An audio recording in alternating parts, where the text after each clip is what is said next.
খুতবা শুরু হয়ে গেলে চলাফেরা করা চাই না, মনোযোগ দিয়ে শোনা চাই, এর আগে বসে যাওয়া চাই। আলহামদুলিল্লাহ নাহমাদুহু ওয়া নাস্তাঈনুহু ওয়া নাস্তাগফিরুহু ওয়া নু'মিনু বিহি ওয়া নাতাওয়াক্কালু আলাইহি ওয়া নাউযু বিল্লাহি মিন শুরুরি আনফুসিনা ওয়া মিন সাইয়্যাতি আমালিনা من يهده الله فلا مضل له ومن يضلله فلا هادي له ونشهد أن لا إله إلا الله وحده لا شريك له ونشهد أن سيدنا مولانا محمدا عبده ورسوله أرسله بالحق بشيرا ونذيرا وداعيا إلى الله بإذنه وسراجا منيرا صلى الله تعالى عليه وعلى آله وأصحابه وبارك وسلم تسليما كثيرا كثيرا أما بعد ভাই বসেন, ভাই যেখানে জায়গা পান ওখানে বসে যান। ফজরের বাদের সময় বহুত মুবারক সময়, এই সময় অন্য কোনো কাজে না লাগে। দূরে দূরে যারা বসে আছি তারাও মাজমার সঙ্গে মিলে বসে,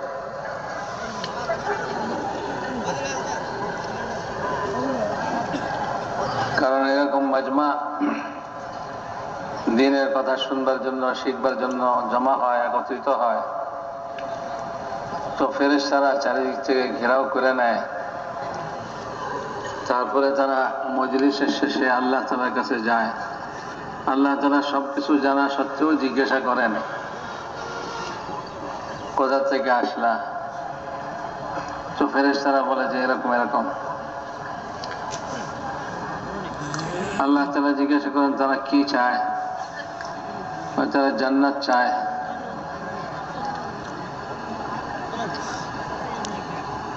তারা কি জিনিস থেকে পানাহ চায়? জাহান্নামের আযাব থেকে পানাহ চায়। আল্লাহ তাআলা বলেন যে তোমরা সাক্ষী থাকো, আমি তাদের সবাইকে মাফ করে দিলাম।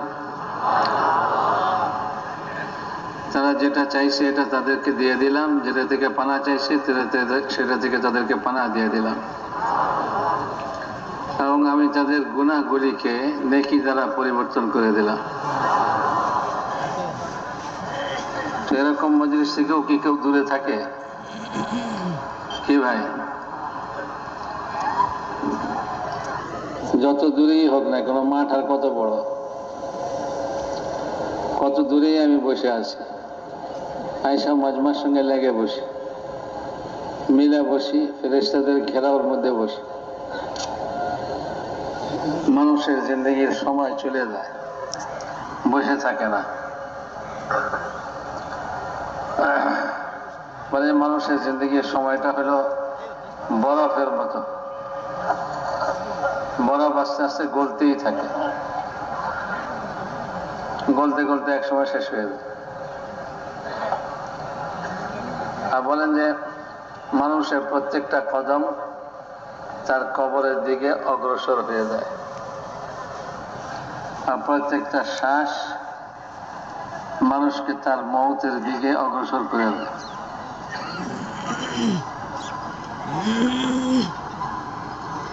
এই জন্য সময়ের বড় দাম, দুনিয়ার জিন্দগির সময় যে এটার বড় দাম, যদি কেউ এটাকে কাজে লাগায়।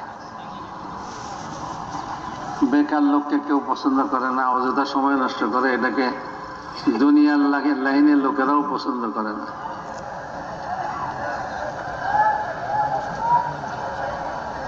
আর যারা আখিরাত চায়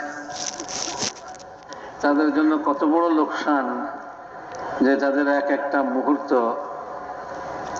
যেটা আখিরাতের বিরাট নেয়ামত হাসিল করা যেত, এটা অযথা শেষ হয়ে গেল, সময় নষ্ট হয়ে গেল,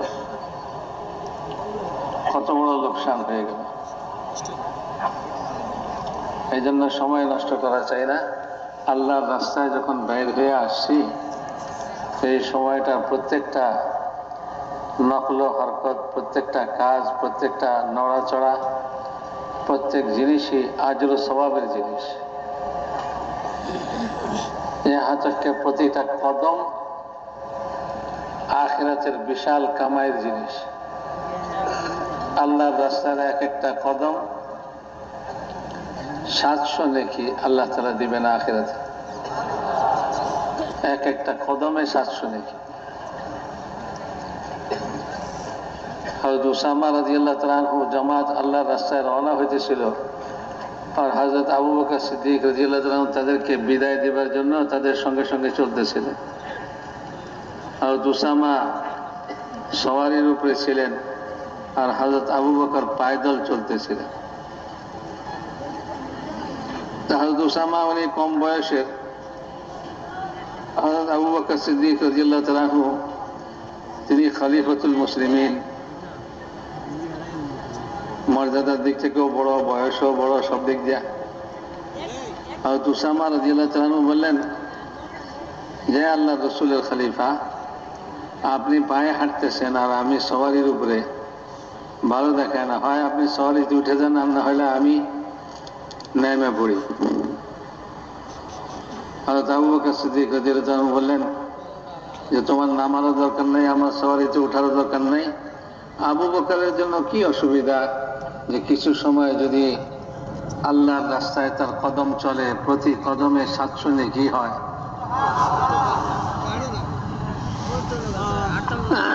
তো আমরা তো ভাই আল্লাহর রাস্তায় মেহনত করে আসছি।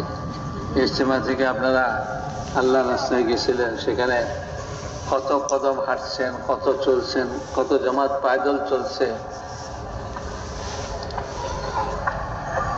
তো মানুষের মাথা থেকে পা পর্যন্ত এই শরীরের ব্যবহার, এটাকে আমল বলে। এটাকে কি বলে ভাই? আমল বলে। যে মানুষের আমলের এক দাম দুনিয়ার মানুষে দেয়, আর এক দাম আল্লাহ তাআলা দিবেন। যে দুনিয়ার জন্য করে তো তার দাম দুনিয়ার মানুষে দেয়। 1 মাস ভরা চাকরি করবেন,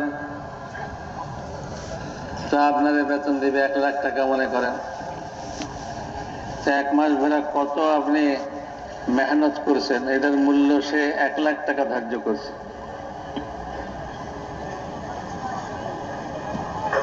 আপনি ব্যবসা করেন, ব্যবসার জন্য ছুটাছুটি করবেন, দৌড়াদৌড়ি করবেন, কত মেহনত করবেন, ফিকির করবেন, রাত্রেও জাগবেন, দিনে মেহনত করবেন। ব্যবসায়ীরা এটা করে কি করে না ভাই? না খালি ঘরে যায় ঘুম যায় আর তার ব্যবসা চলতে থাকে। তো ভাই মেরে মহতারাম দোস্ত, এই ব্যবসায়ী রাত্র দিন মেহনত করে সে তার মেহনতের মূল্য, তার মুনাফা নেয়। এই তো ব্যবসার মুনাফা। সে বলে আমি চাকরি করতাম না, চাকরি করলে আমার সারা মাসে মেহনত করলে মেহনতের মূল্য মানুষে 1 লাখ টাকা দেব না 2 লাখ টাকা দেব। আর আমি তো ব্যবসা করবো, আমার মেহনতের মূল্য আমি দৈনিক 1 লাখ টাকা করে নেব। দৈনিক মেহনতের মূল্য আমি 1 লাখ টাকা নেব। ব্যবসায় মুনাফা হবে, দৈনিক আমার 1 লাখ টাকা মুনাফা হবে মনে করেন, কমসে কম হইলে। বেশি হলে তো আরো বেশি হবে। তো যত বেশি হোক, এই সব মেহনতের, দুনিয়ার জন্য যে মেহনত মানুষ করে, এটার মূল্য হইল সীমিত একটা মূল্য। সীমিত একটা মূল্য। 10 লাখ টাকা, 20 লাখ টাকা, 1 কোটি টাকা, 2 কোটি টাকা, 10 কোটি টাকা, 100 কোটি, 200 কোটি টাকা, এগুলি খুবই সীমিত, খুবই সামান্য।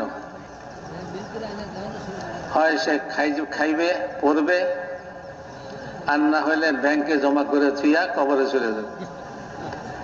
এগুলির পরিণতি হলে যখন তার মৌত আসবে, তার জিন্দগির কোটি কোটি টাকা কামাই করা ব্যাংকে বইয়া আছে, তার মধ্যে থেকে একটা ফুটা পয়সাও তার কাজে আসবে না। আসবে নাকি ভাই? বলে অনেক বড় লোক ছিল, ওরে কাফন দেও রেশমি কাপড়ে। এরকম কেউ দিবে নাকি? বলে বাজারে সবচেয়ে সস্তা কাপড় কি পাওয়া যায়, ওইটা দিয়ে কাফন দাও। অথচ সে কোটিপতি। তো কবরে যাওয়ার সময় সস্তা কাপড়ের কাফন লয়ে যাবে, আর ওই কবরের মাটি ওই সস্তা কাপড়ের কাফনও খাইয়া শেষ করে ফেলবে। ওইটাও নাই।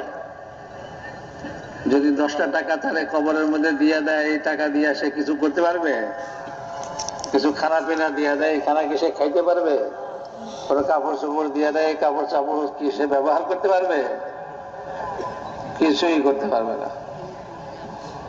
তো দুনিয়াতে মেহনত করে মানুষ যা কামাইলো এটা খুবই সামান্য। সামান্য বললেও ঠিক হয় না, কিছুই না বলতে হয়, কিছুই না। আর এই মানুষের খাটনি যদি ইমানের সঙ্গে আখিরাতের জন্য হয়, আল্লাহর জন্য হয়, তো মেরে মোহতারাম দোস্ত আর বুজুর্গ, এইটুক খাটনি যে সে সুবহান আল্লাহ পড়ে 2 ঠোঁট লড়াইয়া, তার চোখও ব্যবহার করা লাগে না, কানও ব্যবহার করা লাগে না, হাত ব্যবহার করা লাগে না, পাও ব্যবহার করা লাগে না, 2টা ঠোঁট ব্যবহার হয়, আর সে সুবহান আল্লাহ বলে।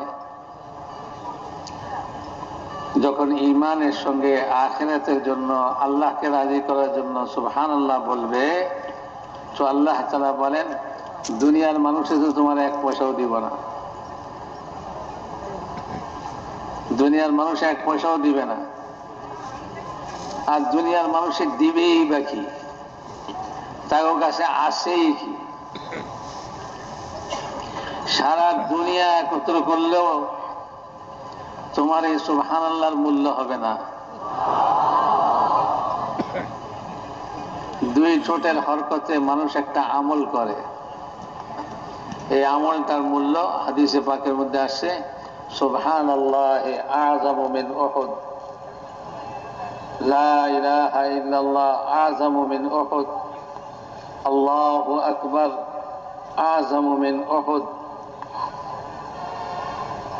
সুবহানাল্লাহ উহুদ পাহাড়ের চেয়েও বিশাল নেকি আল্লাহ পাক তাকে দিবেন। একবার লা ইলাহা ইল্লাল্লাহর উপরে উহুদ পাহাড়ের চেয়েও বিশাল নেকি আল্লাহ তাআলা তাকে দিবেন। উহুদ পাহাড় লম্বা হইল 9 মাইল। এই বিশাল উহুদ পাহাড়ের চেয়েও বড় নেকি যেটা আল্লাহ পাক দিবেন তাকে। এক নেকি লইয়া যে জান্নাতে দাখিল হবে, এক নেকির কারণে যার পাল্লা ভারী হবে, আর এটার বিনিময়ে সে জান্নাত পাবে, ওই জান্নাত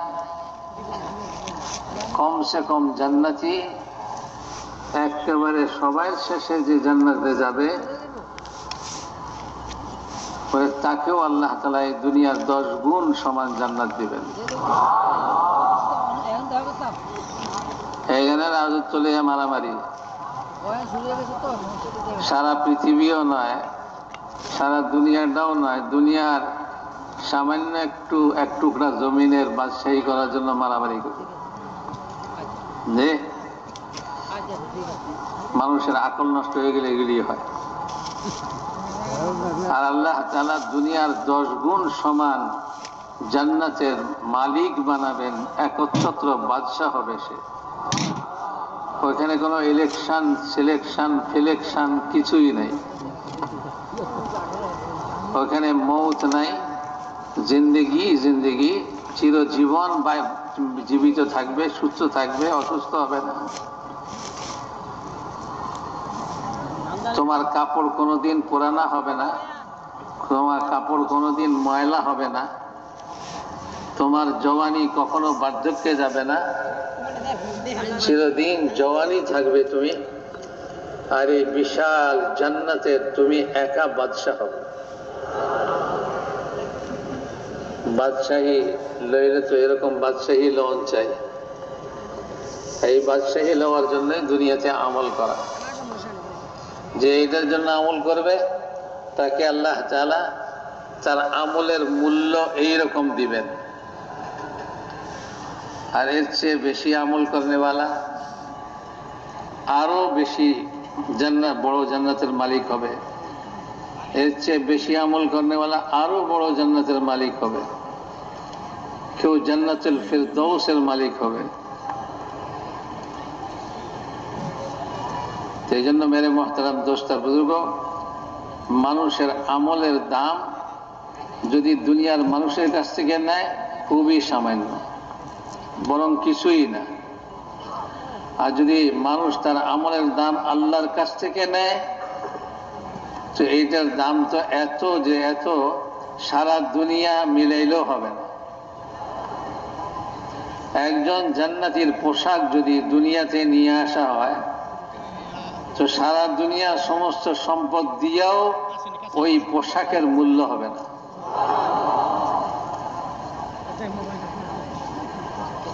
জান্নাতের 1 বিঘা জমিনের মূল্য সারা দুনিয়ার জমিন দিলেও এই জান্নাতের 1 বিঘা জমিনের মূল্য হবে না। মেরে মোহতারাম দোস্তার বুজুর্গ, সেখানে স্বর্ণ চাঁদির ইট দিয়া মহল তৈরি করা হবে, সেখানে মণি মুক্তার মহল হবে, আর সেখানে দুধের নহর হবে। এখানে তো দুধ দুয়ায় খান, ওইখানে দুধের নহর চলবে, স্বচ্ছ পানির নহর চলবে, শারাবান তাহুরার নহর চলবে, আবার যে মধুর নহর চলবে। ওই নহরগুলা দুনিয়ার নহরের মতো, নদীর মতো গভীর হবে না, ও মাটির উপরেই চলবে। যেদিকে ঘুরাইতে চাইবে ওই জান্নাতি সেদিকে ঘুরে যাবে, যেখানে নিতে চাইবে সেখানে চলে যাবে। পশ্চিম দিকে এটা চলতেছিল, এখন সে পূর্ব দিকে যাইব তো ওই নদী ঘুরা পূর্ব দিকে হয়ে যাবে।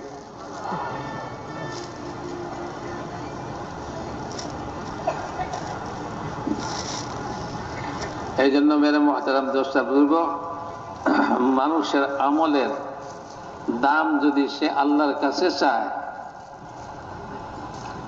আল্লাহর কাছ থেকে নেওয়ার জন্য করে, আল্লাহ তো এত দিবেন, এত দিবেন, এত দিবেন যে সে কল্পনাও করে না।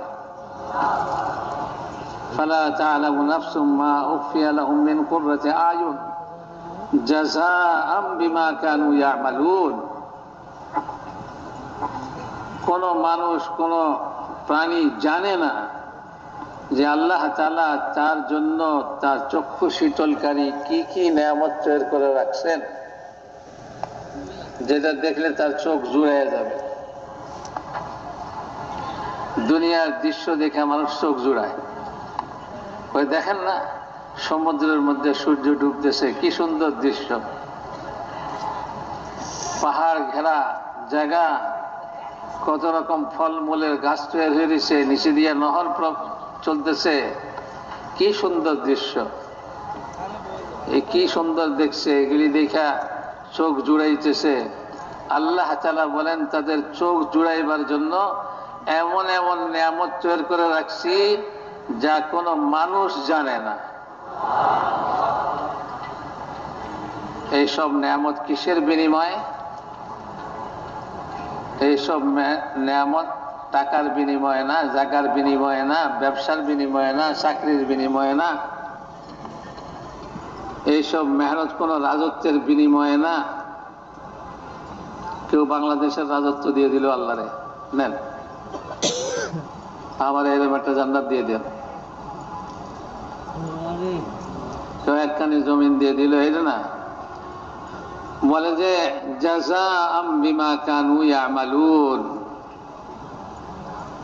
তারা যা আমল করছে আমার জন্য, আখিরাতের জন্য, এই তাদের সেই আমলের বিনিময় হলো এটা।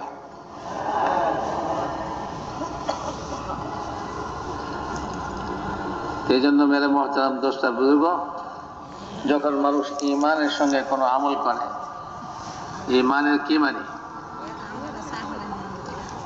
সে আল্লাহকে চিনে, আল্লাহকে জানে, আল্লাহ তাআলার দানকে জানে, আল্লাহ তাআলার গুণাবলীকে জানে, আল্লাহর উপরে ইয়াকিন করে, আল্লাহর ওয়াদার উপরে ইয়াকিন করে। মানুষের ওয়াদার উপরে তো খুব বিশ্বাস হয়, হ্যাঁ লোকটা খুব ভালো, জীবনে কখনো ধোঁকা দেয় নাই, এই লোকটা যখন ওয়াদা করছে নিশ্চয়ই ওয়াদা পুরা করবে। আর এক লোক সে গোপনে গোপনে মানুষের ধোঁকা দিতে দিতে কোটিপতি হয়েছে, হে কইলেও বিশ্বাস করে, ধোঁকাবাজের কথা বিশ্বাস করে। আল্লাহ তাআলা বলেন ইন্নাল্লাহা লা ইউখলিফুল মিয়াদ, আল্লাহ কখনোই ওয়াদা খেলাফি করেন না। ওই আল্লাহর কথাকে, ওই আল্লাহর ওয়াদাকে বিশ্বাস দিলের মধ্যে পয়দা করে না। তো আল্লাহর ওয়াদার উপরে ইয়াকিন করা, আল্লাহ তাআলা ওয়াদা করছেন। এই দাওয়াতের মেহনত, তবলিগের মেহনত, আল্লাহর রাস্তায় ফেরা কিসের জন্য? বলে ওই ঈমানকে বানাইবার জন্য। আখিরাতের উপরে ঈমান বানাও, দুনিয়ার প্রতিটা মুহূর্ত তুমি আখিরাত কামাইয়ের মধ্যে লাগাও। তোমার আখিরাত যেটার মধ্যে বনবে সেটা সেই আমল করো, আল্লাহ রাজি হবে ওই আমলের মধ্যে লাগো। আল্লাহর ওয়াদাকে পাওয়ার জন্য তুমি আমল করো, মেহনত করো, একটা কদমও ফালাইও না আল্লাহকে রাজি করার উদ্দেশ্য বাদে, একটা কদমও ফালাইও না। দেখেন না বারিশারি পড়ছে, চেম্বার লাগাইয়া বইছে, আপনি কোনো পরামর্শ চাইতে গেছেন, কথা কইব না যতক্ষণ তার ফিস না দিবেন। ডাক্তার সাহেব পড়াশোনা করছে, চেম্বার লাগাইছে, ততক্ষণ পর্যন্ত আপনার শিরার উপরে হাত রাখবো না, অথবা আপনার রোগের কথা শুই না কোনো ঔষধ লিখবো না, যতক্ষণ পর্যন্ত তার পয়সা না দিবেন, যতক্ষণ পর্যন্ত তার পয়সা না দিবেন। তো মেরে মহতারাম দোস্ত বুঝব,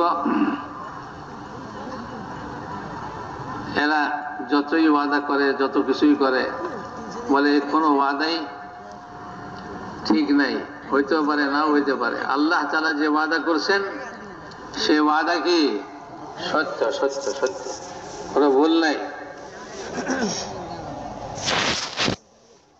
মানুষ আমল করবে আল্লাহকে রাজি করার জন্য, ফেরেশতা লাগায় রাখছে, লেখা রাখবে। আবার আল্লাহর জন্য করছে না কার জন্য করছে এটা আল্লাহ তাআলা জেনে নেবেন, আল্লাহ তাআলা জানবেন। যেটুকু সে আল্লাহর জন্য করছে, শুধু আল্লাহর জন্য করা যথেষ্ট নয়, বলে যে আল্লাহর জন্য করছে, মুহাম্মদ সাল্লাল্লাহু আলাইহি ওয়াসাল্লামের তরিকায় করছে। মুহাম্মাদুর রাসূলুল্লাহ, লা ইলাহা ইল্লাল্লাহ মুহাম্মাদুর রাসূলুল্লাহ, আল্লাহর জন্য করছে, মুহাম্মদ সাল্লাল্লাহু আলাইহি ওয়াসাল্লামের তরিকায় করছে। খালি আমি আল্লাহর জন্য করতেছি এটা করলেই হবে না, আল্লাহর জন্য যাই মাজারে সিজদা করতে আছে, তাহলে হইব নাকি? আল্লাহর জন্য করে, নিজের মন মতন করে, আমার যেমনে মনে চায় এমনি করি। আমি মনে করি যে এরকম করলে বুঝি আল্লাহ খুশি হইব। আল্লাহ তাআলা বলে যে না না না, আমি তো মুহাম্মদ সাল্লাল্লাহু আলাইহি ওয়াসাল্লামের তরিকা ছাড়া কোন তরিকায় কোন আমলের উপরে খুশি হই না। তাহলে তুমি তোমার প্রত্যেকটা আমল আল্লাহর জন্য করো, প্রত্যেকটা কদম তুমি আল্লাহর জন্য উঠাও, প্রত্যেকটা কথা তুমি আল্লাহর জন্য করো, প্রত্যেকটা দৃষ্টি তুমি আল্লাহর জন্য ফেলো। কোন কথা শুনতে হবে তো তুমি আল্লাহর জন্য শুনো, যেটাতে আল্লাহ রাজি হবে এটা শুনো, যেটাতে আল্লাহ নারাজ হবে এটা কখনো শুনো না। আল্লাহ তাআলা রাজি হবে কোন শোনাতে, কোন দেখাতে, কোন ধরাতে, কোন চলাতে, কোন কদমে, বলে মুহাম্মদ সাল্লাল্লাহু আলাইহি ওয়াসাল্লামের তরিকা মোতাবেক যে শোনা হবে, যে দেখা হবে, যে বলা হবে, যে হাত পায়ের অঙ্গ প্রত্যঙ্গের ব্যবহার হবে, এইরকম ব্যবহারের উপরে আল্লাহ তাআলা রাজি হয়ে যাবে। বাস আল্লাহ রাজি হওয়ার এটা মাপকাঠি বানাইছে। এটা না যে আমি বুঝছি, আমি একরকম বুঝছি যে এরকম করলে বুঝি আল্লাহ রাজি হইব, যে এরকম করলে আল্লাহ তাআলা রাজি হবে, আমি মনে মনে চিন্তা করে বুঝা আমি করা শুরু করলাম। না না, এটাকে তুমি মুহাম্মদ সাল্লাল্লাহু আলাইহি ওয়াসাল্লামের তরিকার সঙ্গে মিলাও। মুহাম্মদ সাল্লাল্লাহু আলাইহি ওয়াসাল্লাম যে তরিকা উম্মতকে আল্লাহ পাকের পক্ষ থেকে দিয়ে গেছেন আল্লাহকে রাজি করার জন্য, কিয়ামত পর্যন্ত সব মানুষের জন্য মুহাম্মদ সাল্লাল্লাহু আলাইহি ওয়াসাল্লামের তরিকা হবে। আল্লাহকে যদি রাজি করতে চায়, কেউ ইহুদিদের তরিকায় আল্লাহকে রাজি করতে পারবে না, কেউ নাসারাদের তরিকায় আল্লাহকে রাজি করতে পারবে না, কেউ দুনিয়াওয়ালাদের কোন তরিকায় আল্লাহকে রাজি করতে পারবে না, আল্লাহকে রাজি করতে পারবে না। আল্লাহকে রাজি করার একটাই তরিকা, একটাই রাস্তা, সেটা কি মুহাম্মাদুর রাসূলুল্লাহ সাল্লাল্লাহু আলাইহি ওয়াসাল্লাম, হুজুর আকরাম সাল্লাল্লাহু আলাইহি ওয়াসাল্লামের তরিকা। জীবনের প্রত্যেকটা কাজ হুজুর সাল্লাল্লাহু আলাইহি ওয়াসাল্লামের তরিকা মতো। এই তাবলীগের মেহনত কিসের জন্য? মাওলানা ইলিয়াস সাহেব রাহমাতুল্লাহ আলাইহি বলছেন এই কথা, যে আমি তো রাসূলুল্লাহ সাল্লাল্লাহু আলাইহি ওয়াসাল্লামের সুন্নতকে জিন্দা করতে চাই, উম্মতের মধ্যে সুন্নতকে জিন্দা করতে চাই। সুন্নত মিটে গেছে,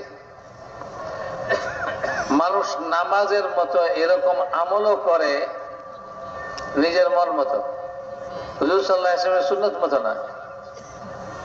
পরে নামাজ যদি তুমি রাসূলুল্লাহ সাল্লাল্লাহু আলাইহি ওয়াসাল্লামের সুন্নত মতো না পড়ো, তো তোমার এই নামাজ দিয়েও আল্লাহ তাআলা রাজি হবেন না। হ্যাঁ, নামাজ দৈনিক 5 বার, খুব নামাজি, প্রথম কাতারে নামাজ পড়ে, ইমামের পিছে নামাজ পড়ে, আর ইমামের পিছে খাড়াইবার জন্য ঠেলাঠেলি করে, গুতাগুতি করে। একজনে আগে বসে ওরে ঠেল্লা সরাই দিবে। মুহাম্মদ সাল্লাল্লাহু আলাইহি ওয়াসাল্লামের তরিকা হইল না। ইমামের পিছে নামাজ হয়েছে ঠিকই, কিন্তু মুহাম্মদ সাল্লাল্লাহু আলাইহি ওয়াসাল্লামের কি হয় নাই? তরিকা হয় নাই। ওই হজে দেয়া, হজরে আসওয়াদের সুমা দেওয়ানোর জন্য লাফালাফি, আরে বাপরে বাপ, কার হাত ভাঙ্গে না ঠ্যাং ভাঙ্গে, কার চোখ ফুটে না কি, না কার দাঁত ভাঙ্গে, কোনো পরোয়া নাই। হজরে আসওয়াদের সুমা দিলে লাগে যেমন জান্নাতুল ফেরদাউসে চলে যাব।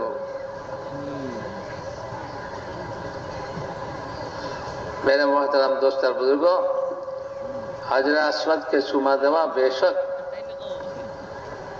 হুজুর আকরাম সাল্লাল্লাহু আলাইহি ওয়াসাল্লামের আমল, কিন্তু হুজুর সাল্লাল্লাহু আলাইহি ওয়াসাল্লামের তরিকা মোতাবেক হইতে হবে। যদি হজরে আসওয়াদের সুমা দেওয়া রাসূলুল্লাহ সাল্লাল্লাহু আলাইহি ওয়াসাল্লামের তরিকার খেলাফ হয়, তো 100 লাখও চুমা দিলেও জান্নাতের খুশবুও পাইব না, জান্নাত পাওয়া তো দূরের কথা। হ্যাঁ, হজরে আসওয়াদের চুমা দেওয়ার জন্য লাফালাফি।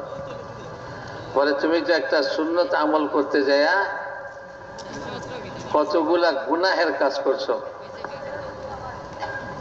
কোন মুসলমানকে কষ্ট দেওয়া, কোন মুসলমানকে কষ্ট দেওয়া হারাম বলা হয়েছে, কবিরা গুনাহ। মুহাম্মদ সাল্লাল্লাহু আলাইহি ওয়াসাল্লামের কোন তরিকা এরকম নাই যে তরিকার মধ্যে কোনো গুনাহ আছে, যে ওই তরিকা মতো করতে যায় গুনাহ হয়ে যায়। না, গুনাহ হয় না। মুহাম্মদ সাল্লাল্লাহু আলাইহি ওয়াসাল্লামের তরিকা সুন্নত, হজরে আসওয়াদকে চুমা দেওয়া, এই এক সুন্নত পালন করতে যায় কত মানুষের কষ্ট দিলাম, কারে কারে ধাক্কা দিছি, আর কত মানুষকে চোট লাগাইছি, এগুলি সব গুনাহের কাম করছি। तो मेरे मोहतरम दोस्त और बुजुर्गों, हर আমল মোহাম্মদ সাল্লাল্লাহু আলাইহি ওয়াসাল্লামের তরিকা মতো হইতে হবে, তাইলে আল্লাহ তাআলা রাজি হয়ে যাবে। তো যে আল্লাহকে রাজি করতে চাইবে, ঈমান পয়লা শর্ত হলো ঈমান, আল্লাহকে রাজি করো। আল্লাহ আছেন, আল্লাহই সবকিছু করে, এই কথার ইয়াকিন যত পাক্কা হবে, আল্লাহর ওয়াদা সত্য, এই কথার ইয়াকিন যত পাক্কা হবে, দিলের মধ্যে যত মজবুত হবে, আল্লাহই করে, আল্লাহই করে, আল্লাহই করে। মাথা ব্যথা হয়েছে, কোনো কারণ নাই, আল্লাহ চাইছে। পেটে ব্যথা হয়েছে, কোনো কারণ নাই, আল্লাহ চাইছে। সব করনে वाला আল্লাহ। অবস্থার পরিবর্তন করনে वाला কে ভাই? মানুষ মনে করে সরকার বদল হয়ে গেলে অবস্থা বদল হয়ে যাবে, অমুক বদল হয়ে গেলে অবস্থা ঠিক হয়ে যাবে। কোন মানুষের সঙ্গে, দুনিয়ার কোন নিজামের সঙ্গে অবস্থার পরিবর্তনের কোনো সম্পর্ক নাই, কোনো সম্পর্ক নাই। বলে ক্ষেত করলেই যে ফসল হবে, এই ক্ষেতে মেহনতের সঙ্গে ফসল হওয়ার কোনো সম্পর্ক নাই। আর ক্ষেতে ফসল হইলেই যে আমার ঘরে সুখ শান্তি হবে, এই আমার ঘরে সুখ শান্তির এই ক্ষেতের ফসলের সঙ্গে কোনো সম্পর্ক নাই। ইয়াকিন वाला লোক, ফসল তৈরি হয়েছে, কাটবার সময় হয়েছে, আগের দিন দেখে গেছে, সকালবেলা কাটানোর জন্য সব ব্যবস্থা লইয়া জমিনে গেছে, জমিন কাটতে, ফসল উঠাই আনতে, যায়া দেখে রাত্রে বেলায় আল্লাহ পাকের পক্ষ থেকে এমন কোন আযাব আসছে, সমস্ত ফসল জ্বলা ছাই ভস্ম হয়ে গেছে।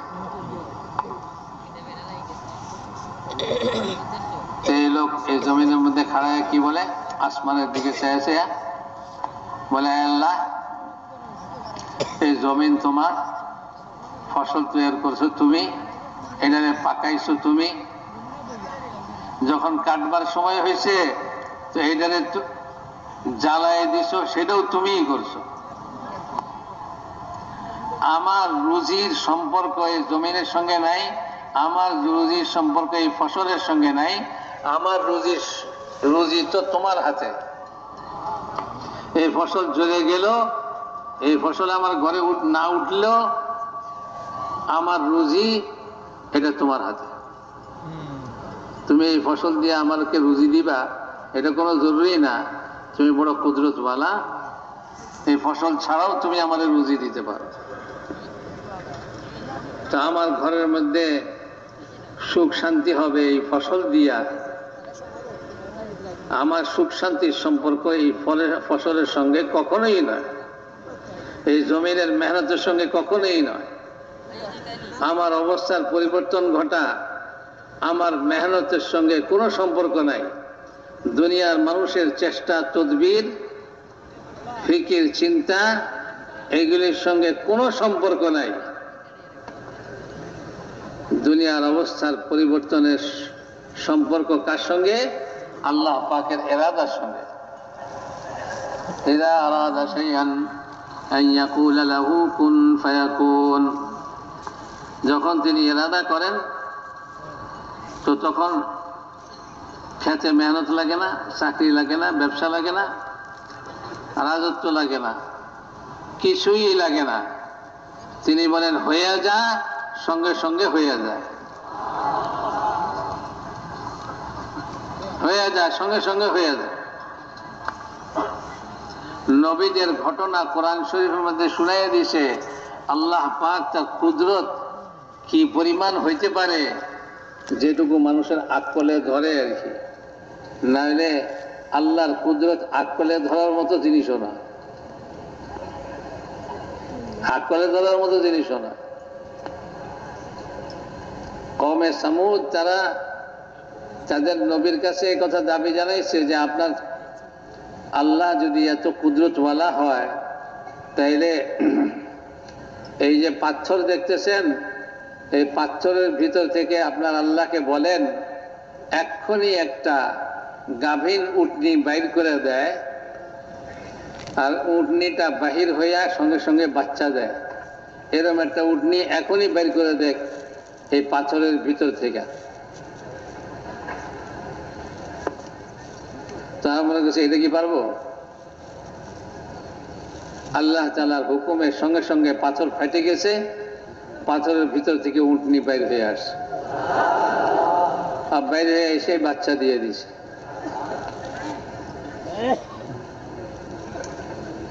তো সালেহ আলাইহিস সালাম বলতেছে, দেখো আল্লাহ তাআলা তার কুদরতের নিশানি তোমাদেরকে দেখাই দিছে, এইবার তো আল্লাহ তাআলার কুদরতের উপরে ঈমান আনো, আল্লাহর কুদরতের উপরে ইয়াকিন করো।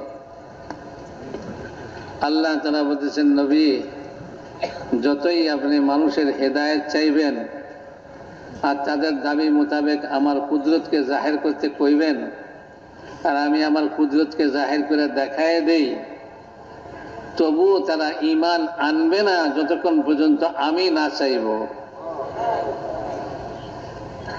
ইন্নাকা লা তাহদি মান আহবাবতা ওয়ালাকিন্নাল্লাহা ইয়াহদি মান ইয়াশা। আপনি কাউকে হেদায়েত দিতে পারবেন না,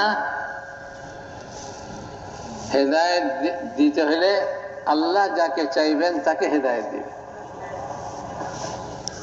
হুজুর আকরাম সাল্লাল্লাহু আলাইহি ওয়াসাল্লামের কাছে কুরাইশরা দাবি জানাইলো, অত্যন্ত কঠিন দাবি।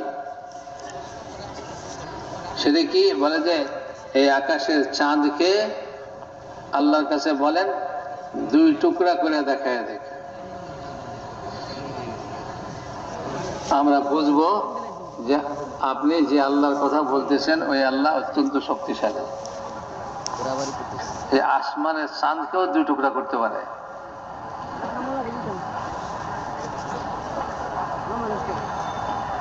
তো মেরে মুহতারাম দোস্ত বুঝব, হুজুর আকরাম সাল্লাল্লাহু আলাইহি ওয়াসাল্লাম বলেন যে পূর্ণিমার রাত্রে কুরাইশদেরকে লইয়া ময়দানে গেলেন, আঙ্গুল দিয়া ইশারা করছে, আল্লাহ তাআলা চাঁদকে 2 টুকরা করে দিয়েছে। আর চাঁদ দুই খণ্ডিত হইয়া দুই খণ্ড 2 দিকে এত দূরে সরে গেছে যে কোনো সন্দেহ বাকি নাই কি 2 টুকরা হয়েছে না না হয়েছে।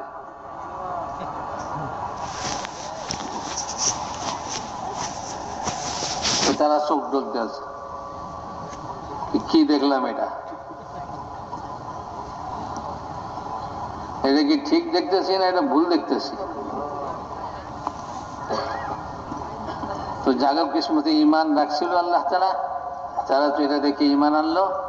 আর জাগো কিসমতে ঈমান রাখে নাই, তারা চোখ মুখ ডইলা ভালো করে দেখে দেখে কি কয়, খাইছে মুহাম্মদ সাল্লাল্লাহু আলাইহি ওয়াসাল্লামের জাদু তো চাঁদের উপরেও চলছে।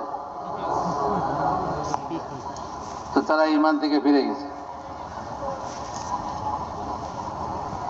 মেরে মুহতারাম দোস্ত বুজুর্গ, আল্লাহ পাক বড় কুদরতওয়ালা। আল্লাহ তাআলার কুদরতের উপরে ইয়াকিন, নবীদের ঘটনা দ্বারা আল্লাহ তাআলার কুদরতের উপরে ইয়াকিন পয়দা। হুজুর আকরাম সাল্লাল্লাহু আলাইহি ওয়াসাল্লাম নিজের ঘরে আছে, জিবরাইল আলাইহিস সালাম দাখিল হয়েছে, আর হুজুর আকরাম সাল্লাল্লাহু আলাইহি ওয়াসাল্লামের জন্য জান্নাত থেকে সওয়ারি বোরাক নিয়ে আসে। তার প্রতিটা কদম এই বোরাকের দৃষ্টি সীমা যেখানে শেষ ওইখানে পড়ে, এত দ্রুতগামী, যে পর্যন্ত দৃষ্টি যায় ওইখানে এক এক কদম ওই সওয়ারির। মক্কা থেকে বাইতুল মুকাদ্দাস নিয়ে গেছে, 1 মাসের পথ। তো যার দৃষ্টি সীমা পর্যন্ত 1 কদম পড়ে, তার মক্কা শরীফ থেকে বাইতুল মুকাদ্দাস যাইতে 1 মাসের সফর করতে কতক্ষণ লাগবে? খুবই অল্প সময়ের মধ্যে বাইতুল মুকাদ্দাস পৌঁছে গেছে। সেখান থেকে 7 আসমানের সফর করাইছে, 7 আসমান সফর করে জান্নাত দেখছে, জাহান্নাম দেখাইছেন আল্লাহ তাআলা। আল্লাহ তাআলা অতি নিকটে নিয়ে গেছেন, যেখান পর্যন্ত জিবরিল আলাইহিস সালাতু ওয়াস সালামও যাইতে পারেন না। আল্লাহর সঙ্গে সরাসরি কথা হয়েছে।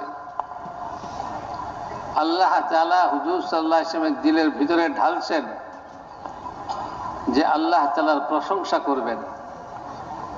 কি ভাষায় প্রশংসা করবেন? এই যে যত আমরা আল্লাহ তাআলার তারিফ করি না, এগুলি সবই আল্লাহ তাআলার দিলের মধ্যে ঢালেন। এরা যে মানুষ ইচ্ছা করে আল্লাহ তাআলার তারিফ করে, আল্লাহ তাআলার তারিফ ও আল্লাহ তাআলার দিলের ভিতরে ঢালেন। কিয়ামতের দিন সমগ্র মানব জাতির জন্য হুজুর সাল্লাল্লাহু আলাইহি ওয়াসাল্লাম সুপারিশ করবেন। তিনি সিজদায় পড়বেন, সিজদায় পড়া আল্লাহ তাআলার এমন তারিফ করবেন, হুজুর বলেন যে সেই তারিফ কি যে হবে সেটা আমি এখনো জানি না, আল্লাহ তাআলা ওই সময় আমার দিলের মধ্যে ঢালবেন।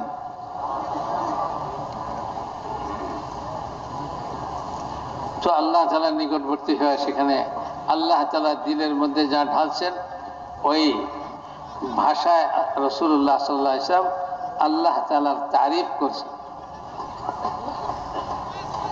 যেটা আমরা আত-তাহিয়াতের মধ্যে পড়ি। আত-তাহিয়াতু লিল্লাহি ওয়াস-সালাওয়াতু ওয়াত-তাইয়্যিবাত, এই আল্লাহ তাআলার তারিফ।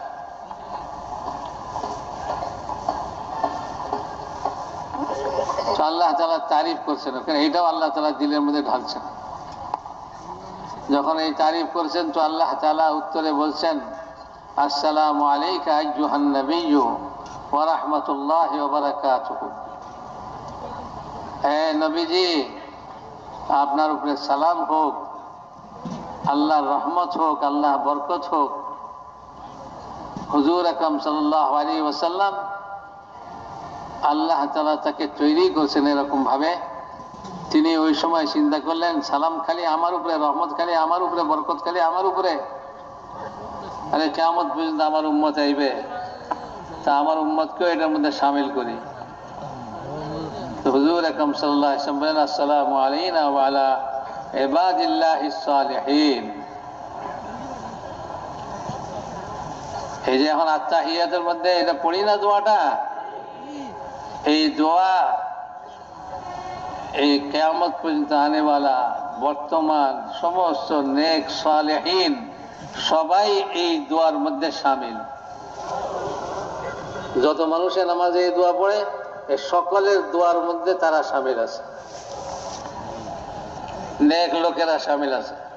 যে নেক রাস্তা ইখতিয়ার করবে, সালেহীনদের রাস্তা ইখতিয়ার করবে, সে সারা দুনিয়াতে লাখো মুসলমান নামাজের মধ্যে যে দোয়া করে এই দোয়ার মধ্যে সেও শামিল। লাখো মুসলমান নামাজের মধ্যে কি বলতেছে যে সালেহীনদের উপরে সালাম হোক। আমি যদি সালেহীনদের মধ্যে হয়ে থাকি তাহলে আমার উপরেও ওই সালাম, আমি ওই সালামের মধ্যে শামিল। এই জন্যই বলছেন রাসূলুল্লাহ সাল্লাল্লাহু আলাইহি ওয়াসাল্লাম মুমিনদের দোয়ার মধ্যে সবাই শামিল। মুমিনের দোয়া সমস্ত নেক লোকদেরকে ঘিরে রাখছে, সব সময় হইতেছে, তাদের জন্য দোয়া হইতে আছে। আমরা তো খালি দোয়া চাই, হুজুর দোয়া করেন, হুজুর দোয়া করেন, হুজুর দোয়া করেন, হুজুর আমার জন্য দোয়া করেন, হুজুর আমার জন্য দোয়া করেন।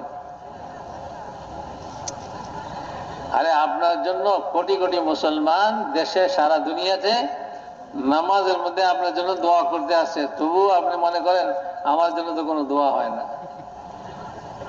আপনার জন্য তো দোয়া হইতেই আছে, খালি এইটুকু যে আপনি নেক লোকদের মধ্যে শামিল হয়ে যান।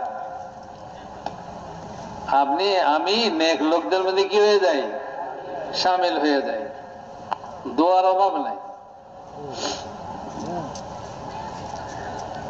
তো মেরে মুহতারাম দোস্ত আর বুজুর্গ, তো বলেন যে যখন হুজুর আকরাম সাল্লাল্লাহু আলাইহি ওয়াসাল্লামের উপরে সালাম দিলেন আল্লাহ তাআলা, এবং হুজুর সাল্লাল্লাহু আলাইহি ওয়াসাল্লাম তার উম্মতের নেক লোকদেরকেও এটার মধ্যে শামিল করে নিলেন, তো যখন ফেরেশতারা বলে উঠল আশহাদু আল্লা ইলাহা ইল্লাল্লাহ ওয়া আশহাদু আন্না মুহাম্মাদার রাসূলুল্লাহ, আমরা সকলে সাক্ষ্য দিতেছি আল্লাহ ছাড়া কোনো মাবুদ নাই, মুহাম্মদ সাল্লাল্লাহু আলাইহি ওয়াসাল্লাম আল্লাহ তাআলার বান্দা ও রাসূল। তো মেরে মহতারাম দোস্ত, মেরাজ হইল, হুজুর সাল্লাল্লাহু আলাইহি ওয়াসাল্লাম আবার ফিরে আসলেন, হুজুরকে আবার ঘরে পৌঁছাই দিলেন জিবরাইল আলাইহিস সালাম।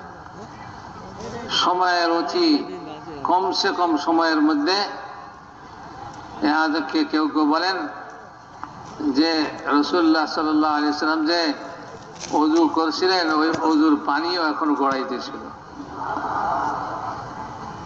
এটা আল্লাহ তাআলার কুদরতের সামনে কোনো অসম্ভব বিষয় না। সময়ও আল্লাহরই, সময়ও কি বলে কিয়ামতের দিন 50,000 দিনের সমান হবে। আল্লাহর কাছে তোমাদের এই দুনিয়ার 1000 বছর একদিনের সমান। দুনিয়ার 1000 বছর যেটা মানুষ গণনা করে তো বলে যে আল্লাহ তাআলার কাছে একদিনের সমান। আল্লাহ তাআলার কাছে সময়ও আল্লাহ তাআলার সৃষ্টি। সময়ও কার সৃষ্টি ভাই? আল্লাহর সৃষ্টি। হুজুর সাল্লাল্লাহু আলাইহি ওয়াসাল্লাম মক্কাতে আইসা মেরাজের ঘটনা শুনাইতেছেন কুরাইশদের মজলিসের মধ্যে। তো কুরাইশরা হো হো হো হো করে হাসতেছে। তারা বলে যে এতদিন তো যাও একটু মনে করছিলাম যে কিছু আকল বুদ্ধি আছে, এখন তো দেখি যে পুরাই পাগল। নাউজুবিল্লাহ। বলে এটাও কি সম্ভব যে মানুষ 1 মাসের পথ 1 রাত্রি সামান্য সময়ের মধ্যে মক্কা থেকে বাইতুল মুকাদ্দাস যাবে? বাকিটার কথা তারা চিন্তাই করতে পারে না যে 7 আসমান পার হইয়া আল্লাহ তাআলার সঙ্গে কথা কইয়া জান্নাত জাহান্নাম দেখা 50 ওয়াক্ত নামাজ ফরজ করেছিল 5 বার করে গেছে, আর কমাইতে কমাইতে 10 বার করে গেছে, কমাইতে কমাইতে 5 ওয়াক্ত রাখছে, আর বলছে 5 ওয়াক্ত তারা আদায় করবে। আমি প্রথম ঠিক করছি, আমার কথার পরিবর্তন নাই, আমি 50 নামাজের সওয়াব তাদেরকে দিতে থাকবে যদি তারা 5 ওয়াক্ত ঠিক মতন আদায় করে। তো যে ব্যক্তি দৈনিক 5 ওয়াক্ত আদায় করে সে 50 ওয়াক্ত নামাজ আদায় করার সওয়াব লাভ করে।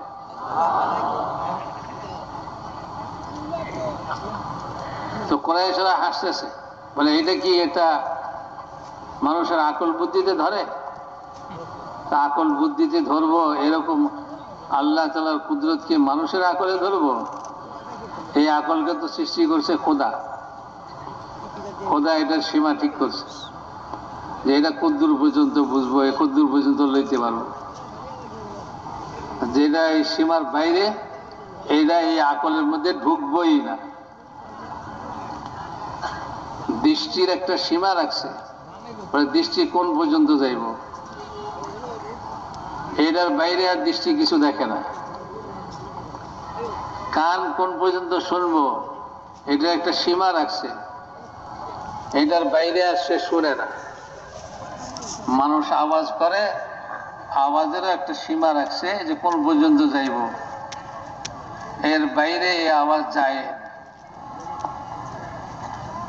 তো মানুষের সব জিনিস মাথা থেকে পা পর্যন্ত সমস্ত শক্তি কুওয়াত এগুলি সব আল্লাহরই সৃষ্টি, এটা সীমাবদ্ধ। আর আল্লাহ তাআলার সব জিনিস সীমাহীন সীমাহীন সীমাহীন, যার কোনো সীমা নাই।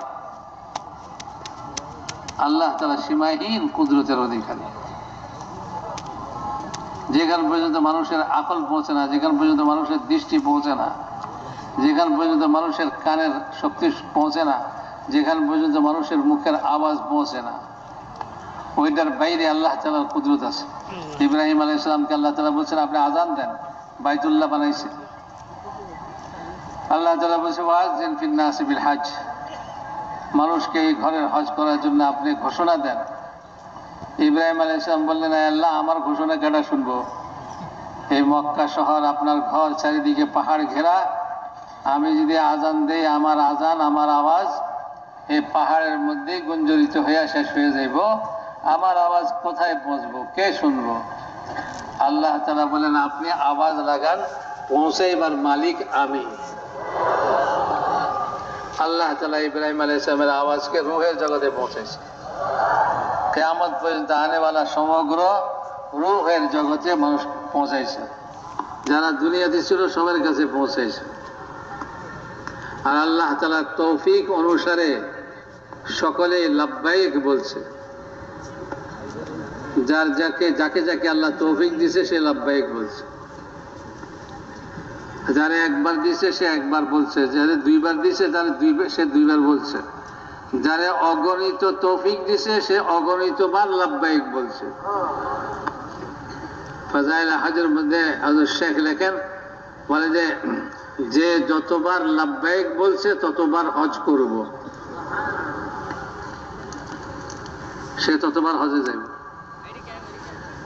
চাই সে এবার হজ শিক্ষা যাক, চাই হজ না শিক্ষা যাক, হজে যাইব।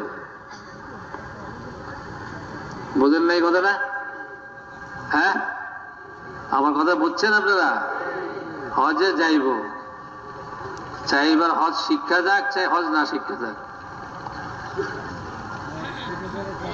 যে হজ শিক্ষা যাইব তার হজ খোদার কাছে কবুল হয়ে যাবে। যে হজ না শিক্ষা যাইব তার হজ তো আদায় হয়ে যাব, কিন্তু কবুল হইব না আল্লাহর কাছে।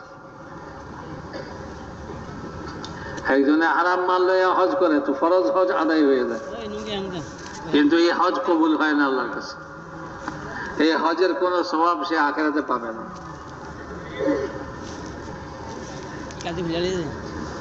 মেরে মুহতারাম দোস্ত বুজুর্গ, লাব্বাইক তো সবাই কইছে, হজ প্রত্যেক বছরই করে, তবলিগে প্রত্যেক বছর যায় না, চিল্লা দেয় না, কিন্তু হজে ঠিকই যায়। হজ করতে যাইব, রমজান মাসে উমরা করতে যাইব, উমরা করব, হজ করব, কত কিছু করব, সব না শিক্ষাই করে। ওইখানে যায় খোদার ঘর যত না দেখে তার চেয়ে বেশি ওইখানে বাজারের জিনিসপত্র বেশি দেখে। মনে করছে মক্কা শরীফের বাজারের জিনিস, এইটা দেখলে তো সব গুনাহ মাফ হয়ে যাবে। তো এখানে খোদার ঘর দেখার সময় নেই, বাজারে ঘুরতে ঘুরতে বাজারের জিনিস দেখে, এইটা দিয়ে তার গুনাহ মাফ হয় না, তার গুনাহ আরো বেশি হয়, এটা আল্লাহই জানে। তো মেরে মুহতারাম দোস্ত, ওইখানে যে তামাশা দেখে, খোদার ঘরটা কেমন বানাইছে, আর এইটা চারিপাশে মসজিদ আছে যে এটা কেমন সুন্দর করে বানাইছে, এইগুলি দেখে।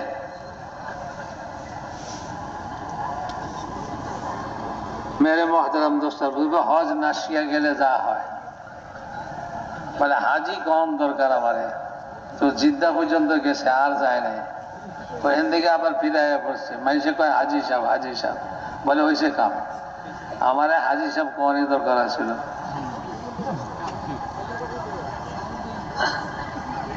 হাজি সাহেব আবার হাজি না করলে গুসা হয়ে যায়।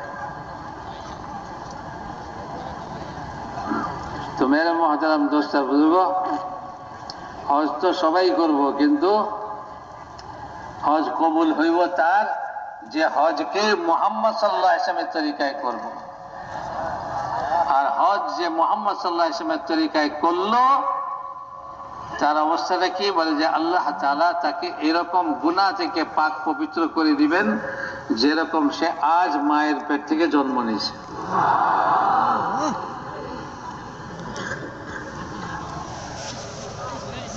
তো মেরে মুহতারাম দোস্ত বুজুর্গ, সে যখন কারোর জন্য দোয়া করবে, তার নিজের জন্য দোয়া করবে, ওই দোয়াও কবুল করবেন। সে যতক্ষণ পর্যন্ত ঘরে না গেছে ততক্ষণ পর্যন্ত তার দোয়া কবুল হইতেই থাকবে, যার জন্য দোয়া করবে এটা কবুল হবে। তো হাজি শব্দ এটা বুঝে না, হজ শিখে নাই তো, এখন বাড়ির থেকে আইবার আগেই বাড়িতে খবর দিয়ে দিছে, তোরা রেডি থাকিস, আমি আইতাছি কিন্তু এতটার সময় এয়ারপোর্টে নামবো, আর আওয়ানের লগে লগে আমি বাসার দিকে দৌড় দিব, বাড়ির দিকে দৌড় দিব, যাতে বেশি মানুষের লেগে দোয়া করন না লাগে। মেরে মুহতারাম দোস্ত বুজুর্গ, হজ না শিখার কারণে এরকম। হজের মতো এত বড় একটা জিনিস, এইটাও মুহাম্মদ সাল্লাল্লাহু আলাইহি ওয়াসাল্লামের তরিকায় পেল না। তা আমি এখানে কইতে চেয়েছিলাম এই কথা যে আল্লাহ তাআলা তার কুদরত দিয়া হযরত ইব্রাহিম আলাইহিস সালামের আওয়াজকে সবার কাছে পৌঁছায় দিয়েছে। আর যার যার কিসমতে আল্লাহ তাআলা হজ লিখছে সে লাব্বাইক কইছে। যতবার আল্লাহ তাআলা তাকে তৌফিক দিয়েছে লাব্বাইক কইবার, ততবার সে হজে যাবে। কেউ রুখতে পারবে না, কেউ রুখতে পারবে না।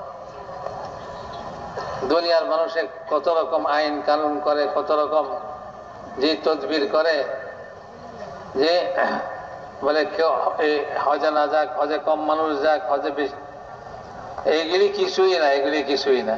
আল্লাহ যার কিসমতে হজ রেখেছে হে প্রত্যেকবারই হজ না, আল্লাহ যারে ওখানে পৌঁছাই দেয়। পয়সা না থাকলেও পৌঁছায় দেয়, পয়সাও জরুরি না, বলে পয়সা হইব তারপরে যাইব। আরে ও তো লাভবাহিক কইছে, আল্লাহ তো তার লাভবাহিক হিসাবে তারে যে হজে নেবই, পয়সা তো শর্ত লাগাই দেয়, বলে লাভবাহিক কো যে হিসাব করে কইব তোমার কিসমতে কি আমি পয়সা লিখছি না না লিখছি। এই সময় কি কেউ এই হিসাব করে লাভবাহিক কইছে? তো মেরে মহতারাম দোস্তার বুজুর্গ, আল্লাহ তাআলা তার কুদরত দিয়ে আওয়াজ সব জায়গায় পৌঁছাই দিয়েছে। হুজুর আকরাম সাল্লাল্লাহু আলাইহি ওয়াসাল্লামের সামনে, কুরাইশদের সামনে আল্লাহ তাআলা তার কুদরতকে প্রকাশ করে দিয়েছেন। চাঁদকে দুই টুকরা করে দিয়েছেন, কোরআন শরীফে আয়াত নাজিল করছেন। চাঁদ দ্বিখণ্ডিত হওয়ার উপরে ঈমান আনা, কোরআনের উপরে ঈমান আনা। ইকতারাবাতিস সাআতু ওয়া ইনশাক্কাল কামার, আল্লাহ কোরআন শরীফের মধ্যে বলছিলেন যে চাঁদ দ্বিখণ্ডিত হয়ে গেছে, কিয়ামত নিকটবর্তী হয়ে গেছে।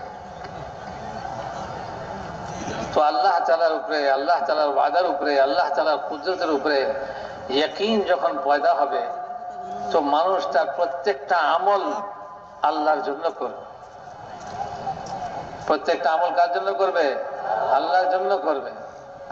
একজনের চাকরি করে, পাশে শেষে বেতন নিব মালিকের কাছ থেকে, তো মালিকরে খুশি করার জন্য সব আমল করে।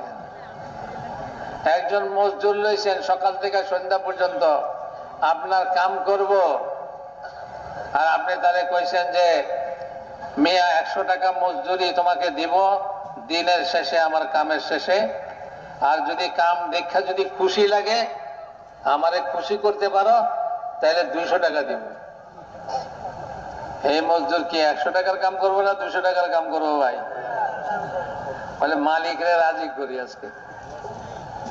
আজকে তাহলে খুশি করি, দিনের শেষে 100 টাকা মজুরির জায়গায় 200 টাকা নিব। 100 টাকা তো মজুরি আর 100 টাকা পুরস্কার। আল্লাহ তাআলাও কয় যে আমাকে খুশি করব, ওয়াল্লাহু ইউযাইফু লিমান ইয়াশা, যে আল্লাহকে কাম দেখায়া খুশি করে দিব, আল্লাহ তার আজর ও সওয়াবকে বহু গুণে বাড়ায় দেবে।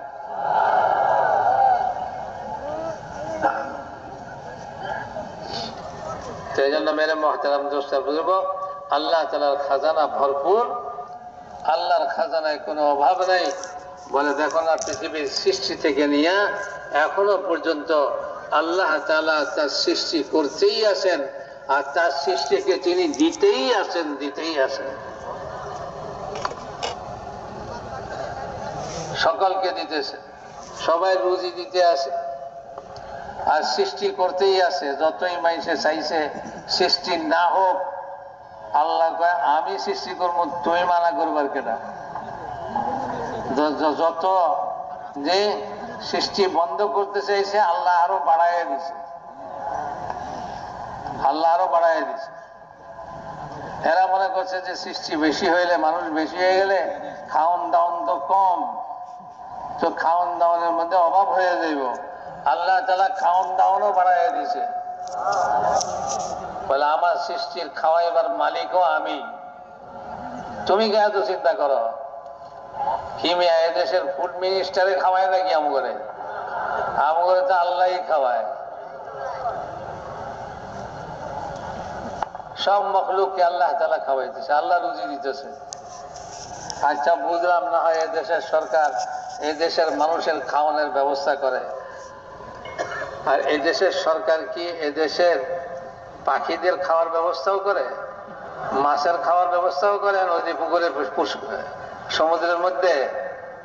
জি, সীমানা তো দিয়ে রাখছে সমুদ্রের, বলে এটা বাংলাদেশের সীমানা, এখানে আর কেউ ঢুকলে অসুবিধা আছে। কিন্তু এই সীমানার ভিতরে যত মখলুক পানির নিচে আছে, ওনাদের রুজির ব্যবস্থা কি বাংলাদেশ সরকার করে? আর এই জমিনের নিচে বা উপরে যত পোকামাকড় আছে, যত জীব জানোয়ার আছে, তাদের খাওয়ানোর ব্যবস্থা কি সরকার করে? তাদের খাওয়ানোর ব্যবস্থা কেটা করে? ঘোড়া গাধা বানাইছি তোমার চড়বার জন্য, কারণ তুমি হাঁটতে পারো না, তোমার বোঝা বহন করা কষ্ট, তো ঘোড়া গাধা সবারই তৈরি করছি তোমার জন্য, তোমার বোঝা বহন করব, তোমাকে পিঠে লয়ে চলবো। আর রুজি, বলে রুজি খোদার জমিনে খোদায় ঘাস পয়দা করে রাখছে, বলে যে ওইখানে ছাইড়া দাও, আমি তার জন্য রুজি পয়দা করে রাখছি। খোদা সরকারে খাইব আর আপনারে পিঠে লয়ে ঘুরবো, পেট্রোল খরচ নাই। এখন তো আপনি পেট্রোল বানাইছেন, পেট্রোলের গাড়ি বানাইছেন, পেট্রোলও পয়সা দিয়ে কিনুন লাগে। এই পয়সা পাইব কই? এই পয়সা পাইবার জন্য জুলুম অত্যাচার শুরু করে, পেট্রোলের পয়সা জোগাড় করার জন্য জুলুম করো, গাড়ি কেনার জন্য জুলুম করো। তো মেরে মহতারাম দোস্ত, যত নতুন নতুন আবিষ্কার আছে না, মানুষের দিনকে কমজোর করে দেয়, মানুষের দিনকে কি করে দেয়? কমজোর করে দেয়, দুর্বল করে দেয়। এই তবলিগেরাও দুর্বল করে দিছে। কয় যে তবলিগে চিল্লা দিতে দিতে একেবারে দাড়ি সাদা হয়ে গেছে, কাঁচা দাড়িতে শুরু করছে তবলিগ, এখন যে দাড়ি পাকা হয়ে গেছে, কিন্তু ইয়াকিন বনে নাই, ইয়াকিন বনে নাই। কেন? বলে যে এই তবলিগের মেহনতটারেও কমজোর করে দিছে। কি জিনিস? বলে এই মোবাইল ফোন। কইছিল যে ঘর সংসার কায় কারবার সব থেকে আলাদা হইয়া আপনি দূরে চলে যান, ঘর সংসারের ফিকির আর করেন না, কায় কারবারের ফিকির করেন না, আল্লাহর উপরে ভরসা করেন, আল্লাহর কুদরতের কথা শুনেন আর বলেন। কিন্তু শয়তানের কি সহ্য হয়? শয়তানের পকেটের মধ্যে মোবাইল ফোন একটা দিয়ে দিছে, যে তো প্রত্যেক দিন তালিমের ভিতরে নাই, তালিমের বাইরে নেই, কোনো সময় গমায় নাই, মোবাইল ফোন বাজতে আছে। যখন তালিম হইতে আছে তো কয় আমির সাহেব একটু 2 মিনিট কথা কয়ে আসে, গেছে, তালিম শেষ। যে তো বাইরে যায় কার লোকের কথা কয়, বউর লোকের কথা কয়, খোলা মাইয়ার লোকের কথা কয়, ব্যবসায়ী কর্মচারী চুয়ে এসে যে এই কর্মচারীর লোকের কথা কয়।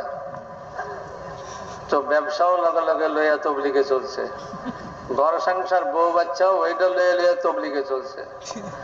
আর তবলিগে কইছিল এগুলি থেকে পৃথক হয়ে এলাম, এগুলি থেকে আলাদা হয়ে এলাম। তারপরে আপনি তালিমের হালকায় বসেন, আল্লাহ আল্লাহ রসুলের কথা শুনেন, আল্লাহর ঘরে বসেন, দিনের কথা শুনেন। মেরে মহতারাম দোস্তার বুজুর্গ, চিল্লার সময় তো পুরো হয়ে গেছে, কিন্তু এইভাবে পুরো হয়ে গেছে। যদি ওইভাবে পুরো হইতো তাহলে এক চিল্লা লাগে না মিয়া, 3 দিনে মানুষের অবস্থা পরিবর্তন হয়ে যায়।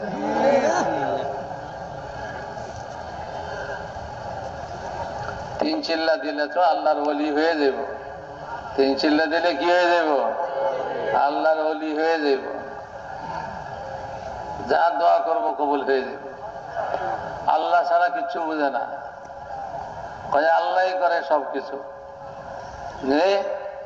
সবকিছু আল্লাহই করে। মুহাম্মদ সাল্লাল্লাহু আলাইহি ওয়াসাল্লামের তরিকায় করে। কোন অবস্থা এসে ওই অবস্থার মধ্যে সে অবস্থাকে বদলাইবার জন্য বলে যে মুহাম্মদ সাল্লাল্লাহু আলাইহি ওয়াসাল্লামের তরিকা ইখতিয়ার করো, আমলের রাস্তাকে ইখতিয়ার করো। মুহাম্মদ সাল্লাল্লাহু আলাইহি ওয়াসাল্লাম কি আমল বাতাইছে এই সময়, ওই আমলকে তালাশ করো। বলে এটা না জানলে ওলামাদের কাছে জিজ্ঞাসা করো যে হুজুর এই বিপদের সময় কি আমল মুহাম্মদ সাল্লাল্লাহু আলাইহি ওয়াসাল্লাম তরফ থেকে আসে, আমার একটু কয়া দেন। যেটা কয়া দেয় এটার উপরে আমল করে, ওই আমলের মধ্যে লেগে গেছে। 100 ভাগের 100 ভাগ ইয়াকিন कि আমি মুহাম্মদ সাল্লাল্লাহু আলাইহি ওয়াসাল্লামের তরিকায় আমল করতেছি, আল্লাহ তাআলা আমার হালতকে বদলাই দিবেন, আল্লাহ তাআলা আমার হালতকে ঠিক করে দিবেন। সূর্য গ্রহণ হয়ে গেছে, সাহাবায়ে কেরাম ক্ষেত খামারে যে যেখানে ছিলেন সেখান থেকে ছুটছে। কোন দিকে ছুটছে? বাড়ির দিকে? বলে না, মুহাম্মদ সাল্লাল্লাহু আলাইহি ওয়াসাল্লামের মসজিদের দিকে। বলে কি জন্য? বলে দেখি যে এইরকম পরিস্থিতিতে হুজুর আকরাম সাল্লাল্লাহু আলাইহি ওয়াসাল্লাম কি আমল করেন। এসে দেখে যে হুজুর নামাজে খাড়াইছে। সমস্ত সাহাবায়ে কেরাম পিছনে কাতার বেঁধে নামাজে খাড়াই গেছে। যতক্ষণ পর্যন্ত সূর্য গ্রহণ শেষ না হয়েছে ততক্ষণ পর্যন্ত দোয়া নামাজের মধ্যে মশগুল। হে মুহাম্মদ সাল্লাল্লাহু আলাইহি ওয়াসাল্লামের তরিকা। সূর্য পরিষ্কার হয়ে গেছে। তো মেরে मोहतरम दोस्त बुजुर्गो, हुजूर আকরাম সাল্লাল্লাহু আলাইহি ওয়াসাল্লাম हर দুনিয়ার অবস্থার জন্য আমালওয়ালা রাস্তা বাতায় দিয়ে গেছে। দুনিয়ার অবস্থার পরিবর্তন মানুষের চেষ্টা, টাকা পয়সা, বুদ্ধি আর মানুষের ক্ষমতা, বলে এইটার সঙ্গে এগুলির কোনো সম্পর্ক নাই। সব সম্পর্ক হলো মুহাম্মদ সাল্লাল্লাহু আলাইহি ওয়াসাল্লাম ওয়ালা আমলের সঙ্গে। যে মুহাম্মদ সাল্লাল্লাহু আলাইহি ওয়াসাল্লাম ওয়ালা আমলকে ইখতিয়ার করবে, আল্লাহ তাআলা আপন কুদরতের দ্বারা করে দিবে। আল্লাহ তাআলা আপন কুদরতের দ্বারা করে দিবে। এই জন্য মেরে মুহতারাম দোস্ত বুজুর্গ, এই রাস্তায় পয়লা জিনিস যেটা শিখতে হবে সেটা হলো দিলের ইয়াকিনকে ঠিক করা। আর এই কথা বুঝতে হবে যে দুনিয়ার তদবির যত কিছুই করি না কেন কিছুই কিছু হবে না যতক্ষণ পর্যন্ত আল্লাহ তাআলা না চাইবেন। আল্লাহকে চাওয়াইবার জন্য মুহাম্মদ সাল্লাল্লাহু আলাইহি ওয়াসাল্লামের তরিকা, তো মুহাম্মদ সাল্লাল্লাহু আলাইহি ওয়াসাল্লামের তরিকায় আল্লাহ তাআলা করবে। আর দুনিয়া তো খুবই অল্প সময়ের জন্য। এখানে যদি অবস্থার পরিবর্তন নাও ঘটে, আল্লাহ তাআলা আখিরাতে অবস্থার পরিবর্তন ঘটায়া দিবেন। এখানে একজন অসুস্থ হয়েছে, খুব দোয়া করছে, খুব পানি পড়া খাইছে, আর খুব মুহাম্মদ সাল্লাল্লাহু আলাইহি ওয়াসাল্লামের তরিকা মোতাবেক আমল ইখতিয়ার করছে, অসুখ ভালো হয়নি, মারা গেছে। মওতের পরে আর অসুখ থাকবো নি ভাই? শেষ, অসুখ শেষ, যাও অসুখ শেষ। মেরে মুহতারাম দোস্ত বুজুর্গ, বলে যে আল্লাহর রাস্তায় বের হয়, আল্লাহ তাআলার ওয়াদা তার সঙ্গে যে হয় তাকে এই আল্লাহর রাস্তায় মওত দিয়া শাহাদাতের মর্তবা দিবেন, আর না হইলে আল্লাহ তাআলা তাকে আজর ও সওয়াবের বিরাট গাট্টি গনিমত হিসাবে দিয়া বাড়িতে ফেরত দিয়ে দিবে। যা বাড়ি যা, আজর ও সওয়াবের বিরাট গনিমত দিয়া বাড়িতে যাবে। তো যারা আমরা আল্লাহ রাস্তায় ফিরতেছি, তো আমরা দুইটার একটা তো অবশ্যই আল্লাহ তাআলা ওয়াদা করছেন যে হয় এই রাস্তার মওত দিয়ে আল্লাহ তাআলা তার এই দুনিয়ার কষ্ট ক্লেশ, যত মুসিবত পেরেশানি, যত হালত, এসব খতম করে দিয়া শাহাদাতের মর্তবা দিবে। শহীদের মর্তবা যাকে দেয় তাদের সম্পর্কে রাসূলুল্লাহ সাল্লাল্লাহু আলাইহি ওয়াসাল্লাম বলছেন যে একরকম সবুজ পাখির পেটের ভিতরে আল্লাহ তাআলা তাকে বসায়া দেয়, আর সে জান্নাতে ঘুরে বেড়াইতে থাকে, মওতের সঙ্গে সঙ্গে জান্নাতে পৌঁছে যায়। আর যদি আল্লাহ তাআলা বাড়ি ঘরে ফিরাইয়া দেয়, তো বলে যে বিশাল আজর সওয়াব আর নেকি, এটাকে গনিমত হিসাবে দিয়া আল্লাহ তাআলা বাড়িতে ফিরাইয়া দিবে। মানুষে মনে করে ও গনিমত দিয়া ফিরাইবে মানে ওরা মাল দৌলত অনেক কিছু দিয়ে দিবে বুঝি। আর মাল দৌলত দিয়ে দিলে কি হবে? এই মাল দৌলত তো আমার যা সিল্লার মধ্যে হাসিল করছি সব খতম করে দিবে, সব শেষ করে দিবে। তো মেরে মুহতারাম দোস্ত বুজুর্গ, গনিমত দিয়ে আল্লাহ তাআলা ফেরত দিয়ে দিবে, আজর ও সওয়াব দিয়ে ফেরত দিয়ে দিবে। যাও বাড়িতে যাও, আজর ও সওয়াবের গাঠি লিয়ে যাও।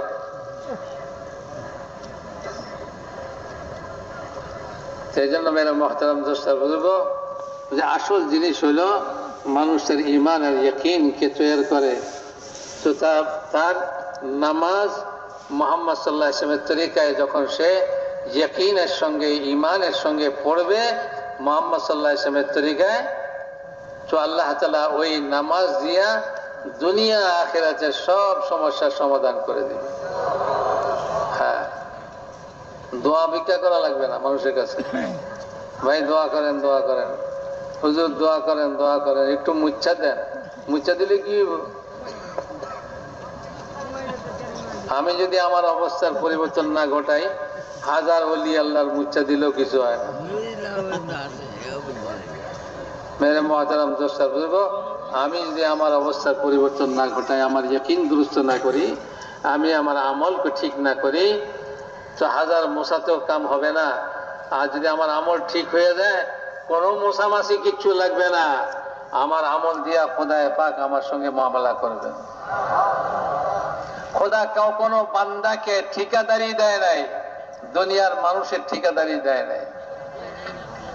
বলে অমুকের কাছ থেকে দোয়া হইলে তোমার মাসলা হল হবে, অমুকের ঠিকাদারি দিছি। আল্লাহ কাউকে কারো ঠিকাদারি দেয় নাই। আল্লাহ বলে যে আমার বান্দা আমি সৃষ্টি করছি, তার সমস্ত বিষয় আমার সঙ্গে সম্পর্কিত। যে আমার সঙ্গে কাউকে শরিক করে, আমি যাকে শরিক করে তার হাওয়ালা করে দিই, যা ওর কাছ থেকে এলো। মেরে মুহতারাম দোস্ত বুজুর্গ, কারো কাছে দোয়া চাওয়া এই অর্থে নয় যে ভাই দোয়া চাইলাম ওনার দোয়ায় হবে, আমার দোয়ায় তো হয় না। প্রত্যেকের দোয়াতেই হয়। এ তো আল্লাহর সঙ্গে শিরক করা হলো। ও মূর্তি পূজা করে কি জন্য? কয় যে আল্লাহই করে, তবে আমাদের এই সমস্ত দেব দেবতারা সুপারিশ করে আল্লাহর কাছে। তো মুসলমানদের মধ্যে ওই সমস্ত জিনিস শয়তানে ঢুকাইছে, বলে তোমাদের পীর বুজুর্গদের ওনাদের উসিলায় আল্লাহ করব। তুমি তো না পাক গান্দা মানুষ, তোমার দিয়ে কি হবে? আল্লাহর সৃষ্টি, আল্লাহর বান্দা। একটা মা তার বাচ্চাকে যখন সে ময়লার মধ্যে পড়ে যায়, একথা কয় না আর কেউ উঠাই লয়ে যায়, নিজেই উঠায়, নিজেই এটাকে পরিষ্কার করে, নিজেই এটাকে বুকে জড়ায় ধরে। 9 মাস পেটে ধারণ করছে, কষ্ট করছে এই বাচ্চার জন্য। এত মোহব্বত যে খোদা এই মানুষকে মাথা থেকে পা পর্যন্ত মায়ের পেটে অন্ধকারের মধ্যে সৃষ্টি করছে, তাকে দুনিয়াতে আনছে, তার রুজি তৈরি করছে, তার রুজি বাড়ছে, তার রুজি তার কাছে পৌঁছে বা সব ব্যবস্থা করছে, ওই খোদা কি আমাকে আর কারোর হাওয়ালা করে দিছে? তুই ওর ওসিলে আমার কাছে চাইবি। আল্লাহ তাআলা কইছে বান্দা সরাসরি আমার কাছে কও, তোমার হাজতকে তুমি গোপন করো মানুষের কাছ থেকে, কারো কাছে কইও না। কেউ তোমার হাজত পুরা করতে পারবে না। তোমার হাজত পুরা করবে বলে আমি, কাজে আমার কাছে বলো, গোপনে বলো, কেউ যেন না শুনে। মানুষ তার হাজতকে যত গোপন করে, আল্লাহ ছাড়া বাকি সব মখলুক থেকে আল্লাহ তাআলা তার হাজতকে পুরা করে। আর যখন তার হাজতকে সে মানুষের কাছে বলে বেড়ায়, আল্লাহ বলে আমি শরীক পছন্দ করি না, যার কাছে চাইছো হেরা তোমার হাজত পুরা করুক, আমার তোমার দরকারই নেই। নিজের হাজতকে এই জন্য গোপন করতে হয়, নিজের হাজতকে প্রকাশ করতে নেই। এই যে সোয়াল করতে নিষেধ করে, সোয়ালের ভান করতে নিষেধ করে কেন? এই জন্য যে সে আল্লাহর সঙ্গে শরীক করতে চায়। চাইবার জায়গা তো একটাই, ঈমানওয়ালার চাইবার জায়গা কোনটা? আল্লাহ। আল্লাহ আল্লাহর কাছে চাও, যা কিছু বলার আছে আল্লাহর কাছে বলে দাও। ঘরের দরজা বন্ধ করে দিয়া আল্লাহর কাছে কইতে থাকো, কেউ না শুনে। এই না বলে মসজিদের প্রথম কাতারে বইয়া জোরে জোরে দোয়া করতে আছে, নিজের হাজত পুরা করানোর জন্য আল্লাহর কাছে কইতে আছে। দিলের মধ্যে মকসুদ হলো যে আশেপাশে যত লোক আছে সবাই শুনুক, কোন দয়াবান লোক যদি আমার হাজত পুরা করে দেয়, ওই সমস্ত দোয়া খোদার কাছে কখনোই পৌঁছে না। আর খোদায়ে পাক এই সমস্ত দোয়ার কোনো পরোয়াই করে না। আল্লাহ সব জানে, আল্লাহরে ফাটকিবাজি ধোকাবাজি আল্লাহর সঙ্গে চলে না। আল্লাহ কাছে সব বুঝিয়ে নি, তুমি ধোকাবাজি আমার লোকে করতে পারবে না।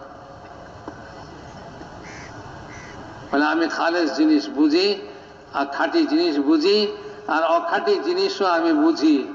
কেউ আমারে বুঝি না বলে অখাঁটি জিনিস খাঁটি কইয়া ধরাই দিব, এইরকম আমার সঙ্গে পারবো না, আল্লাহর সঙ্গে কেউ পারবে না।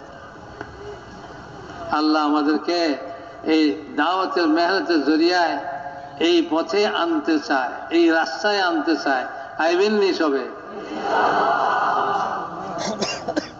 আল্লাহ তাআলা কবুল করে, আমাদের সকলকে আল্লাহর সঙ্গে তাল্লুক পয়দা করে দেয়, মখলুকের তাল্লুক থেকে আমাদেরকে বিচ্ছিন্ন করে দেয়, আল্লাহর সঙ্গে সম্পর্ক জুড়ে দেয়, আমাদের সব হাজত আল্লাহ তাআলা নিজে পুরা করে দেয়। আমরা মুহাম্মদ সাল্লাল্লাহু আলাইহি ওয়াসাল্লামের তরিকায় আল্লাহকে রাজি করার জন্য আমল করি, মেহনত করি। দুনিয়ার জন্য যখন করব, দুনিয়ার মানুষের জন্য যখন করব, তো ওরা তো কিছুই দিবে না, কিছুই দিবে না। যা দিবে এগুলি সবই কোনো মূল্যই রাখে না, এগুলির কোনো মূল্যই নেই। সারা দুনিয়াটারই তো মূল্য নাই। আল্লাহ সৃষ্টি করেছে, আল্লাহ তাআলা করেছে এই দুনিয়া তোরে সৃষ্টি করলাম, তোর উপরে লানত দিলাম, তুই আমার রহমত থেকে দূরে। হ্যাঁ, এই দুনিয়া যেটুকু আল্লাহ তাআলাকে রাজি করার জন্য, আল্লাহ তাআলার জিকিরের জন্য, আল্লাহর কামের জন্য, আল্লাহকে যে চিনবার জন্য যেটুকু এই দুনিয়া ব্যবহার হবে, ওই দুনিয়াটুকুর দাম, দুনিয়ার ওই জিনিসটার দাম খোদার কাছে বেশি। বলে 1 টাকা খরচ করো আমাকে রাজি করার জন্য, 7 লাখ দিব, তো 1 টাকার দাম 7 লাখ হয়ে গেল। দুনিয়ার কোন পুঁজিপতি আছে এরকম যে 1 টাকার বিনিময়ে 7 লাখ টাকা মুনাফা দিবে? 7 লাখ দিলে 1 টাকা দিবে। যে আপনি 7 লাখ টাকা আমার ব্যবসায় খাটান, মাসে 1 টাকা করে পাইবেন। আল্লাহ তাআলা কইতেছে 1 টাকা দাও 7 লাখ দিব। আল্লাহর রাস্তায় দ্বীন শেখার জন্য, আল্লাহকে চিনার জন্য, আল্লাহর সঙ্গে সম্পর্ক লাগাইবার জন্য, আল্লাহর সঙ্গে মহব্বত লাগাইবার জন্য, আল্লাহর কাছ থেকে নিজের হাজতকে পুরা করাইবার জন্য, মুহাম্মদ সাল্লাল্লাহু আলাইহি ওয়াসাল্লামের তরিকা নিজের জিন্দগিতে আনার জন্য। খালি চিল্লা বলা না, বাড়িতে গেলেও তাই, ইনি মওত পর্যন্ত পুরা জিন্দগি। আমার প্রত্যেকটা কদম, যেরকম দুনিয়াওয়ালাদের প্রত্যেকটা কদম দুনিয়ার উদ্দেশ্যে উঠে থাকে। একজন ডাক্তার সাহেব ঘরে আছে, আপনার ঘরে রোগী খুবই অসুস্থ, মুমূর্ষু অবস্থা, ডাক্তার সাহেবরে আপনি যদি ডাকতে যান, বলে ডাক্তার সাহেব জলদি আসেন, একটু আমার রোগীটারে দেখে দিয়ে যান, মারা গেলেও বুঝি ডাক্তার সাহেবের কদম উঠবে না আগে যতক্ষণ পর্যন্ত কত দিবেন এটার হিসাবটা না লইয়া যাইব। ঠিকই ঠিক না? বলে কলেজে দিছি, চেম্বারে এলে একরকম ফিস, আবার বাড়িতে যায় রুগী দেখলে ডবল ফিস। ডবল দিবেন নি, এটা আগে ঠিক করে লন, তাইলে আমি কদম উঠাইব। রিক্সাওয়ালা আপনার রিক্সায় খবরদার বইতে দিব না যতক্ষণ পর্যন্ত সে যা চায় এটার উপরে তার ইয়াকিন পয়দা না হয়ে যাবে। ঠিকই ঠিক না ভাই?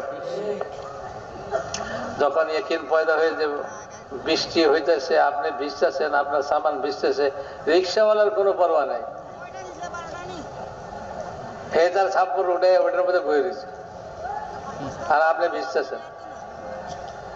আর আপনারা ডেকে যদি কয় কথা, রিক্সাওয়ালারা ডেকে যদি আপনি কনে কথা যে ভাই তোমার রিক্সা আমার একটু উঠায় এলো, তো বলে যে কত দিবেন?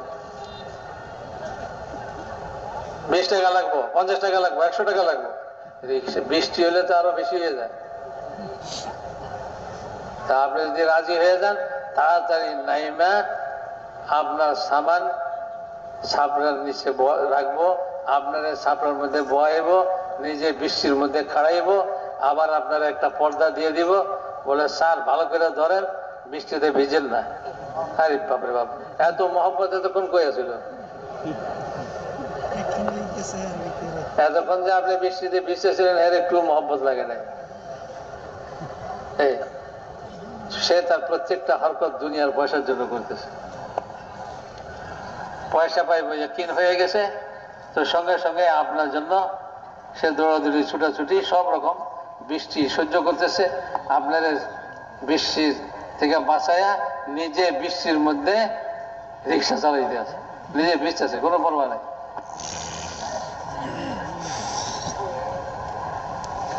তো মেরে মহতারাম দোস্তা বুজুর্গ, দুনিয়াওয়ালারা যেরকম দুনিয়ার জন্য প্রত্যেকটা হরকত করে, তো একজন মুসলমানের প্রত্যেকটা হরকত আল্লাহর জন্য হবে, মুহাম্মদ সাল্লাল্লাহু আলাইহি ওয়াসাল্লামের তরিকায় হবে, আখিরাতের জন্য হবে, আল্লাহর কাছ থেকে লওয়ার জন্য হবে।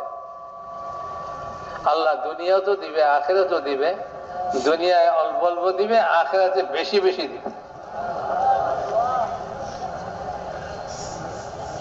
বাস এই রাস্তা যদি মুসলমান ধরে দেয়, তো মেরে মহতারাম দোস্ত বুজুর্গ, দুনিয়ার সব অবস্থা খোদায় পাক ঠিক করে দিবে, যাতে আমার বান্দারা আমার বন্দেগী, আমার ইবাদত নিরাপদে নিরাপত্তার সঙ্গে করতে পারে, ইতমিনানের সঙ্গে আমার বন্দেগী করতে পারে, আমার কাম করতে পারে। ইয়াকিন করেন আল্লাহ তাআলা এই অবস্থা সৃষ্টি করে দিবেন যখন সমস্ত মুসলমান তাদের ইয়াকিন আল্লাহর সঙ্গে জুড়ে নিবে, আল্লাহকে রাজি করার মেহনতের মধ্যে লাগবে, আল্লাহ দুনিয়ার অবস্থাকে ঠিক করে দিবে। হুজুর আকরাম সাল্লাল্লাহু আলাইহি ওয়াসাল্লামের জামানায় আল্লাহ তাই করছে। আগে যুদ্ধ বিগ্রহ মারামারি, কবিলায় কবিলায়, গোত্রে গোত্রে ঝগড়া ফাসাদ, 100 বছর পর্যন্ত যুদ্ধ চলতে আছে বংশানুক্রমে। যে মরে সে তার পোলাপান করে, আর সে তার প্রতিবেশীদেরকে ওসিয়ত করে মরে, বলে এই আমার বদলা লয়ে নিবি। 100 বছর পর্যন্ত যুদ্ধ চলতে আছে। আর যেই রাসূলুল্লাহ সাল্লাল্লাহু আলাইহি ওয়াসাল্লামের দাওয়াত চলছে আর সব ঈমানের মধ্যে এসে গেছে, সব যুদ্ধ বিগ্রহ শেষ, আমান নিরাপত্তা সব জায়গায় কায়েম হয়ে গেছে। অবস্থার পরিবর্তন ঘটাই দিছে। বলে যাও, ঘরের দরজা বন্ধ করে ঘুম যাও, তোমার ঘরে কেউ ঢুকবে না, রাস্তায় তোমার মাল পড়ে গেলে কেউ উঠাইবার মতন পাওয়া যাবে না, কেউ উঠাই লয়ে যাবে বলে পাইছি মাল আমি খেয়ে ফেলাই, বরং পাইলে পর্যন্ত আল্লাহ রসুলের কাছে জিজ্ঞাসা করবে। হযরত মিকদাদ রাদিয়াল্লাহু তাআলা আনহু পেশাব করতে বসে, আর ইন্দুরের গর্তের ভিতর থেকে স্বর্ণের আশরাফি বাইর করে আনতেছে, যে 17টা আশরাফি বের করে আনছে। উনি একথা মনে করেন না পাইছি, ইন্দুরে কি করবো, আবার ইন্দুরে মাইরা আশরাফি গুলি লইয়া লয় নাই, ওই আশরাফি গুলি লইয়া রাসূলুল্লাহ সাল্লাল্লাহু আলাইহি ওয়াসাল্লামের খেদমতে হাজির হয়েছে, আর বলতেছে ইয়া রাসূলুল্লাহ, এই ঘটনা আমি কি এই আশরাফি ব্যবহার করতে পারি? রাসূলুল্লাহ সাল্লাল্লাহু আলাইহি ওয়াসাল্লাম আল্লাহ পাকের হুকুম শুনাইতেছেন, হ্যাঁ তুমি ব্যবহার করতে পারো। তখন যাইয়া ব্যবহার করতেছে, তো পাইলেই খালি পকেটে ঢুকে ফেলেন। কার না কি কি আসল বিষয় কিছুই পরোয়া নাই, পাইছি আমি, বাস আমি লয়ে খেয়ে ফেলাইলাম, আমি পকেটে লয়ে নিলাম। বলে না, এইরকম নিরাপত্তা যে কারো জিনিস পয়রা গেলে কেউ কোনোখানে কোনো জিনিস পাইলেও সে ওইটা খায় না, সে এটা লয় না। কারো ঘরে ঢুকে চুরি করা তো দূরের কথা, কারো জিনিস চুরি করা তো দূরের কথা, আরে কাউকে মারবো, ঝগড়া বিবাদ করবো, এটা তো দূরের কথা। বলে যে সাহাবাদের জমানার ঘটনা বলেন, এইরকম ভাই ভাই এরকম একে অপরের জন্য দরদি হয়ে গেছে যে নিজে না খায়া নিজে ভুকা থেকে অন্যকে খাওয়ায়, নিজে ভুকা থেকে অন্যকে খাওয়াই দিতেছে।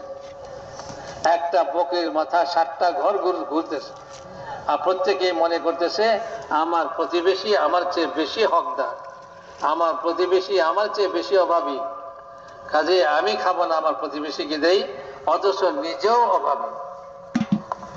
তো 7 ঘর ঘুরে যেই ঘর থেকে প্রথম গেছিল সেই ঘরে আবার ফিরে আসছে। বাচ্চাদেরকে ঘুম পাড়াইয়া মেহমানকে মেহমানদারি করতেছে, বাচ্চাদের খানা মেহমানদেরকে খাওয়াইতেছে, আর বাচ্চাদেরকে ভুকা ঘুম পাড়াইতেছে। সারা দুনিয়া আজ ভদ্রতার দাবিদারি, শরাফতের দাবিদারি। সারা দুনিয়া আজ বড়াই আর অহংকার করতেছে। তো সারা দুনিয়া দেখায় দেখ এরকম মানুষের জন্য এরকম মানবতা কেউ করতে পারে কিনা। আজ দুনিয়াতে একটা উদাহরণ দেখায় দেখ, পারবে না। কেউ নিজে ভুকা থেকে অন্যকে খাওয়াই দিছে, এইরকম ঘটনা কেউ দেখাইতে পারবে না। হুজুর আকরাম সাল্লাল্লাহু আলাইহি ওয়াসাল্লামের জামানায় এই ঘটনা ঘটছে, ওটা উদাহরণ হিসাবে কিতাবে লিপিবদ্ধ হয়েছে, সাহাবাদের জিন্দেগির মধ্যে আছে। এরকম উদারতা, এরকম মানুষের দরদে রাসূলুল্লাহ সাল্লাল্লাহু আলাইহি ওয়াসাল্লাম কি বলেন, আমি আমার আনসারদেরকে চিনি। আমাদের আনসারদের স্বভাব চরিত্র এত পবিত্র যে যদি তাদের ঘরে কোনো অপরিচিতা কুমারী মেয়ে রাত্রি যাপন করে তো সেই মেয়ে নিজের আবরু ইজ্জতের ব্যাপারে এরকম নিশ্চিন্ত থাকবে যেরকম সে তার মায়ের বাপের ঘরে নিশ্চিন্ত থাকবে। আমার আনসারদের ঘর এরকম, কারো আবরু ইজ্জত নষ্ট করবে এই জিনিস তারা চিন্তাই করতে পারে। এরকম মেরে মহতারাম দোস্তা বুজুর্গ, এখন তো গায়ে পড়ে একজন আরেকজনের আবরু ইজ্জতকে নষ্ট করতেছে, গায়ে পড়ে একজন আরেকজনের আবরু ইজ্জতকে নষ্ট করতেছে। আপনার ঘরে উঠে গিয়ে আপনার আবরু ইজ্জতকে নষ্ট করবে।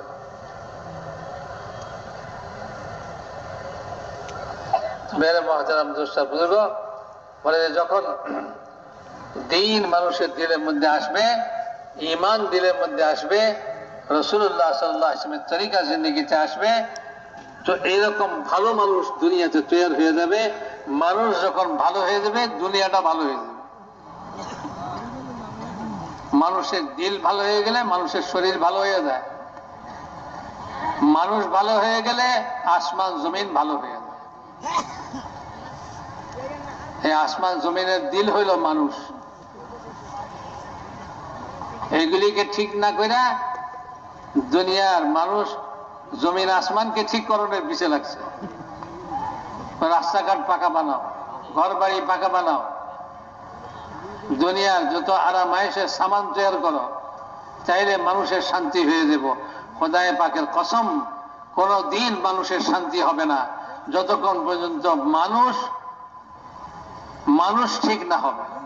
মানুষ যদি ঠিক হয়ে যায়, না পাকা রাস্তার দরকার আছে, না পাকা বাড়ির দরকার আছে, না আরামায়েশের সামানের দরকার আছে। না খায়া থাকবে শান্তিতে থাকবে, না পিঞ্জা থাকবে শান্তিতে থাকবে, কুয়ে ঘরে বাস করবে শান্তিতে বাস করবে। রাস্তাঘাট নাই কিন্তু চলাফেরা হবে, নিরাপদ চলাফেরা। কেউ তার আবরু ইজ্জতের দিকে, কেউ তার টাকা পয়সার দিকে চোখ উঠাইয়া তাকাবার মতো পাওয়া যাবে না। হুজুর আকরাম সাল্লাল্লাহু আলাইহি ওয়াসাল্লাম আদি ইবনে হাতিম রাদিয়াল্লাহু তাআলা আনহুকে বলছেন এই কথা, যে আদি যদি বেঁচে থাকো আমার পরে, তো তুমি দেখবে যে সুদূর হীরা থেকে একজন মহিলা হীরা শহর থেকে উটের উপরে সওয়ার হয়ে একাকী সফর করে আসবে বাইতুল্লাহর তওয়াফ করার জন্য। সারা পথে সে না তার আবরু ইজ্জতের জন্য কোনো ভীত হবে, না সে তার মাল দৌলতের জন্য কোনো ভয় আশঙ্কা করবে। এরকম নিরাপত্তা কায়েম হবে। আদি ইবনে হাতিম রাদিয়াল্লাহু তাআলা তার জীবদ্দশায় তিনি বলতেছেন, রাসূলুল্লাহ সাল্লাল্লাহু আলাইহি ওয়াসাল্লাম এই কথা ইরশাদ করেছিলেন, যদি তোমরা ওই মহিলাকে দেখতে চাও, দেখো ওই মহিলা যে সে হীরা শহর থেকে আসছে, একাকী আসছে, সব পথে তার কোনো সঙ্গী ছিল না আল্লাহ ছাড়া। মেরে মহতারাম দোস্তার বুজুর্গ, এইগুলি তো এখন আকাশ কুসুম কল্পনা। একজন মানুষ টাকা পয়সা নিয়ে ঘর থেকে বেরিব, সে আবার সহি সালামত ঘরে ফিরে আসবো, এই কথা মানুষ কল্পনা করতে পারে। এই জন্য ভাই, মেহনত তো হলো মানুষকে ঠিক করণের মেহনত। এই মানুষকে ঠিক করণের মেহনত বাদ দিয়া মানুষের দিছে ফালাইয়া, যা মতন তা হয়ে যা, তুই শুয়োর হয়ে যা, তুই গরু হয়ে যা, তুই ছাগল হয়ে যা, তুই বান্দর হয়ে যা, তুই বাঘ হয়ে যা, সিংহ হয়ে যা, যা মতন তা হয়ে যা। বাড়ি সুন্দর চাই, রাস্তা সুন্দর চাই, খাওন দাওন ভালো চাই। তো মানুষ মানুষ রয় নাই, মানুষ হয়েছে হায়ওয়ান জানোয়ার। এক হায়ওয়ান জানোয়ার জঙ্গলে বাস করে, আর এক হায়ওয়ান জানোয়ার লোকালয়ে বাস করে, পাকা বাড়ির মধ্যে বাস করে, পাকা সড়ক দিয়া রাস্তা, পাকা রাস্তা দিয়া গাড়ি দৌড়ায়। হেও সিংহের থেকে কম না। মানুষরূপী সিংহ, মানুষরূপী বাঘ, মানুষরূপী হনুমান বান্দর, মানুষরূপী সাপ বিচ্ছু হিংসায় বাঁচে না। নিজের কোনো লাভ নাই, তবুও তারে মারতে হইব, তবুও তারে অপমান করতে হইব, তবুও তারে মাটিতে ফালাইতে হইব, তবুও তার জান লইতে হইব। বাস, আমার কিছু লাভ হোক আর না হোক। এই হলো সাপ বিচ্ছুর খাসনত।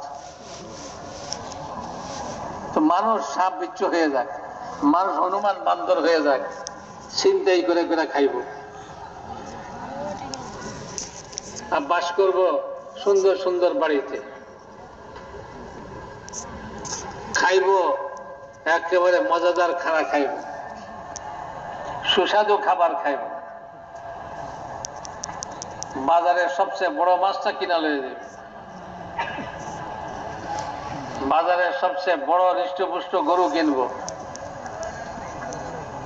তো মেরে মহতারাম দোস্তা বুজুর্গ, খাওয়া দাওয়া উন্নত থেকে উন্নত, কাপড় চোপড় উন্নত থেকে উন্নত। তো যে কাপড় আপনি উন্নত পড়ছেন, আপনার খাসলত বাঘের খাসলত, সিংহের খাসলত, তো আপনার কর্তাটা তো বাঘেরে পরাই দিলে আরো ভালো আছিল। একে জানোয়ার, ভিতরে তো সে জানোয়ার, উপর দিয়া মানুষের পোশাক কিনছে। আপনি মানুষ, আপনি মানুষের পোশাক পরেন, মানুষ হইয়া মানুষের পোশাক পরে। এই মানুষ হইবার মেহনত হইল মানুষ মানুষ হইয়া যায়। এটার জন্যই নবীরা দুনিয়াতে আসছেন। নবীদের যে দাওয়াতের মেহনত ছিল, এটা মানুষকে মানুষ বানাইবার জন্য। আর এরকম মানুষ তৈরি হয়েছে নবীদের মেহনতে। সুবহানাল্লাহ। রাসূলুল্লাহ সাল্লাল্লাহু আলাইহি ওয়াসাল্লামের জামানায় সাহাবাদের জিন্দেগি দেখেন, তাবেঈনদের জিন্দেগি দেখেন, কিরকম স্বচ্ছ পবিত্র, কিরকম দুনিয়াকে তুচ্ছ মনে করতেছে, আখিরাতকে সবচেয়ে মূল্যবান মনে করতেছে। আখিরাতের জন্য দুনিয়ার চেয়ে বড় সম্পদকে কোনো মূল্যই দিতেছে না, কোনো মূল্যই দিতেছে না।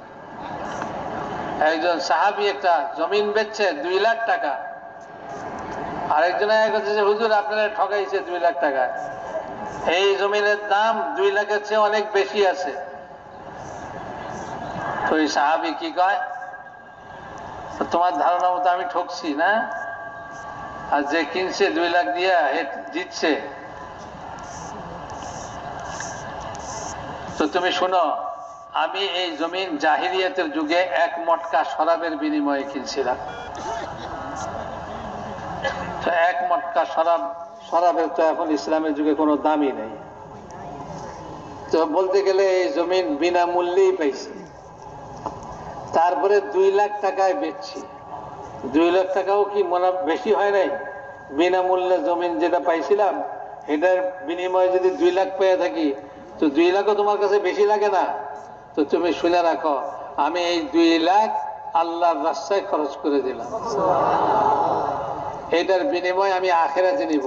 এইবার বলো, যে জমিন খরিদ করছে সে বেশি জিতছে না আমি বেশি জিতছি। তাগো হিসাব এরকম আছিল, আমাগো হিসাব আরেক রকম। তাদের কাছে আখিরাতের মূল্য। এই জন্য মেরে মহতারাম দোস্ত বুজুর্গ, জিন্দগির 30 বছর, 40 বছর, 50 বছর, 60 বছর পার হয়ে গেছে গলত জিন্দগির সঙ্গে, গলত ইয়াকিনের সঙ্গে। এইটাকে ঠিক করার জন্য আল্লাহ রাস্তায় বেরিয়েছে। সেই 40 বছর কি 40 দিনে ঠিক হয়ে যাব? এটা তো 3 চিল্লার কমে ঠিক হইবার কথাই না। 3 চিল্লায়ও যদি হইয়া যায় তাইলেও বড় সস্তাই হইল। কি কোন ভাই? 3 চিল্লা হইলে কি বেশি হয়ে গেল? 40 বছর কোথায় কোথায় 3 চিল্লা 4 মাস। আর যদি 60 বছর বয়স হয়ে থাকে তাহলে 60 বছরের তুলনায় 4 মাস কতটুকু? খুবই সামান্য। তো কাজেই যারা চিল্লার জন্য বেরিয়েছি, 3 চিল্লা এখনো হয় নাই, কমাস কম সর্বপ্রথম তো তারা 3 চিল্লার জন্য নিয়ত করে এই সফরেই 3 চিল্লা পুরা করব কমসে কম। আর বাকি পুরা জিন্দগি এই দাওয়াত ও তাবলীগের মেহনতের মধ্যে লেগে থাকবো, এটা নিয়ত করি। নগদ 4 মাসের জন্য যারা যাইবেন তারা নিজের জায়গায় দাঁড়ায় যান। দেখেন অনেকে জমাতবন্দি হয়ে গেছেন, যারা জমাতবন্দি হয়ে গেছেন তারা বসে পড়েন। যারা এখনো জমাতবন্দি হন নাই তারাই খালি দাঁড়ান। যারা এখনো জমাতবন্দি হন নাই তারাই খালি দাঁড়াইবেন। বলে এইবার চিল্লার জন্য বেরিয়েছি, 3 চিল্লা নাচ করে আর বাড়ি যাব না। আল্লাহ তাআলা কবুল ফরমান। আচ্ছা ভাই তশরিফ রাখেন সবাই। আল্লাহ তাআলা আপনাদেরকে ভরপুর কবুল ফরমান। বসে যান না, তাড়াতাড়ি বসে যান। যেমন তাড়াতাড়ি দাঁড়াইছিলেন এমন তাড়াতাড়ি বইয়া যান ভাই। যেমন তাড়াতাড়ি দাঁড়াইছিলেন তেমন তাড়াতাড়ি বসে যান। এখন আর কেউ এদিক সেদিক যায় না, মজলিস শেষ হয় নাই, একটু বাকি আছে, বসেন। পিছনে কিনারে যারা দাঁড়ায় আছেন তারাও বসেন, আপনারাও বসেন, একে অপরের বসায় দেন। ভাই দেখেন অনেকে 4 মাস লাগাইছেন, ওনাদের জন্য মুরব্বীরা বলতেছেন যে বছরে 4 মাস করে লাগাই। কারণ আল্লাহর রাস্তায় ফিরনেওয়ালা মানুষ আগের চেয়ে অনেক বাড়ছে। এদেরকে কে শিখাইব আল্লাহর রাস্তায় যদি আমরা বছরে 1 চিল্লাই খালি দেই? এই জন্য বছরে যারা 1 চিল্লা দিতেন তারা 3 চিল্লা দিবেন, এই নিয়ত করেন। আর ভাই যারা এখনো 3 চিল্লা হয় নাই আর এখন পর্যন্ত খাইতে পারেন নাই, আল্লাহ ওনাদেরকেও কবুল ফরমান। যদি আপসে একটুখানি কথা বলে একে অপরকে একটু পরিচয় করে লইতেন, আর পরিচয় করে একটু জিজ্ঞাসা করে লইতেন, ভাই আপনার 3 চিল্লা হয়েছে নি? আর না হয়ে থাকলে এবার দিয়ে দেন না। আর যদি 3 চিল্লা হয়ে থাকে তা আপনি বছরে 3 চিল্লা নিয়ত শুরু করে এবার থেকে 3 চিল্লা করে ভালান না। এইভাবে তশকিল করা যায় না, কি বলেন ভাই?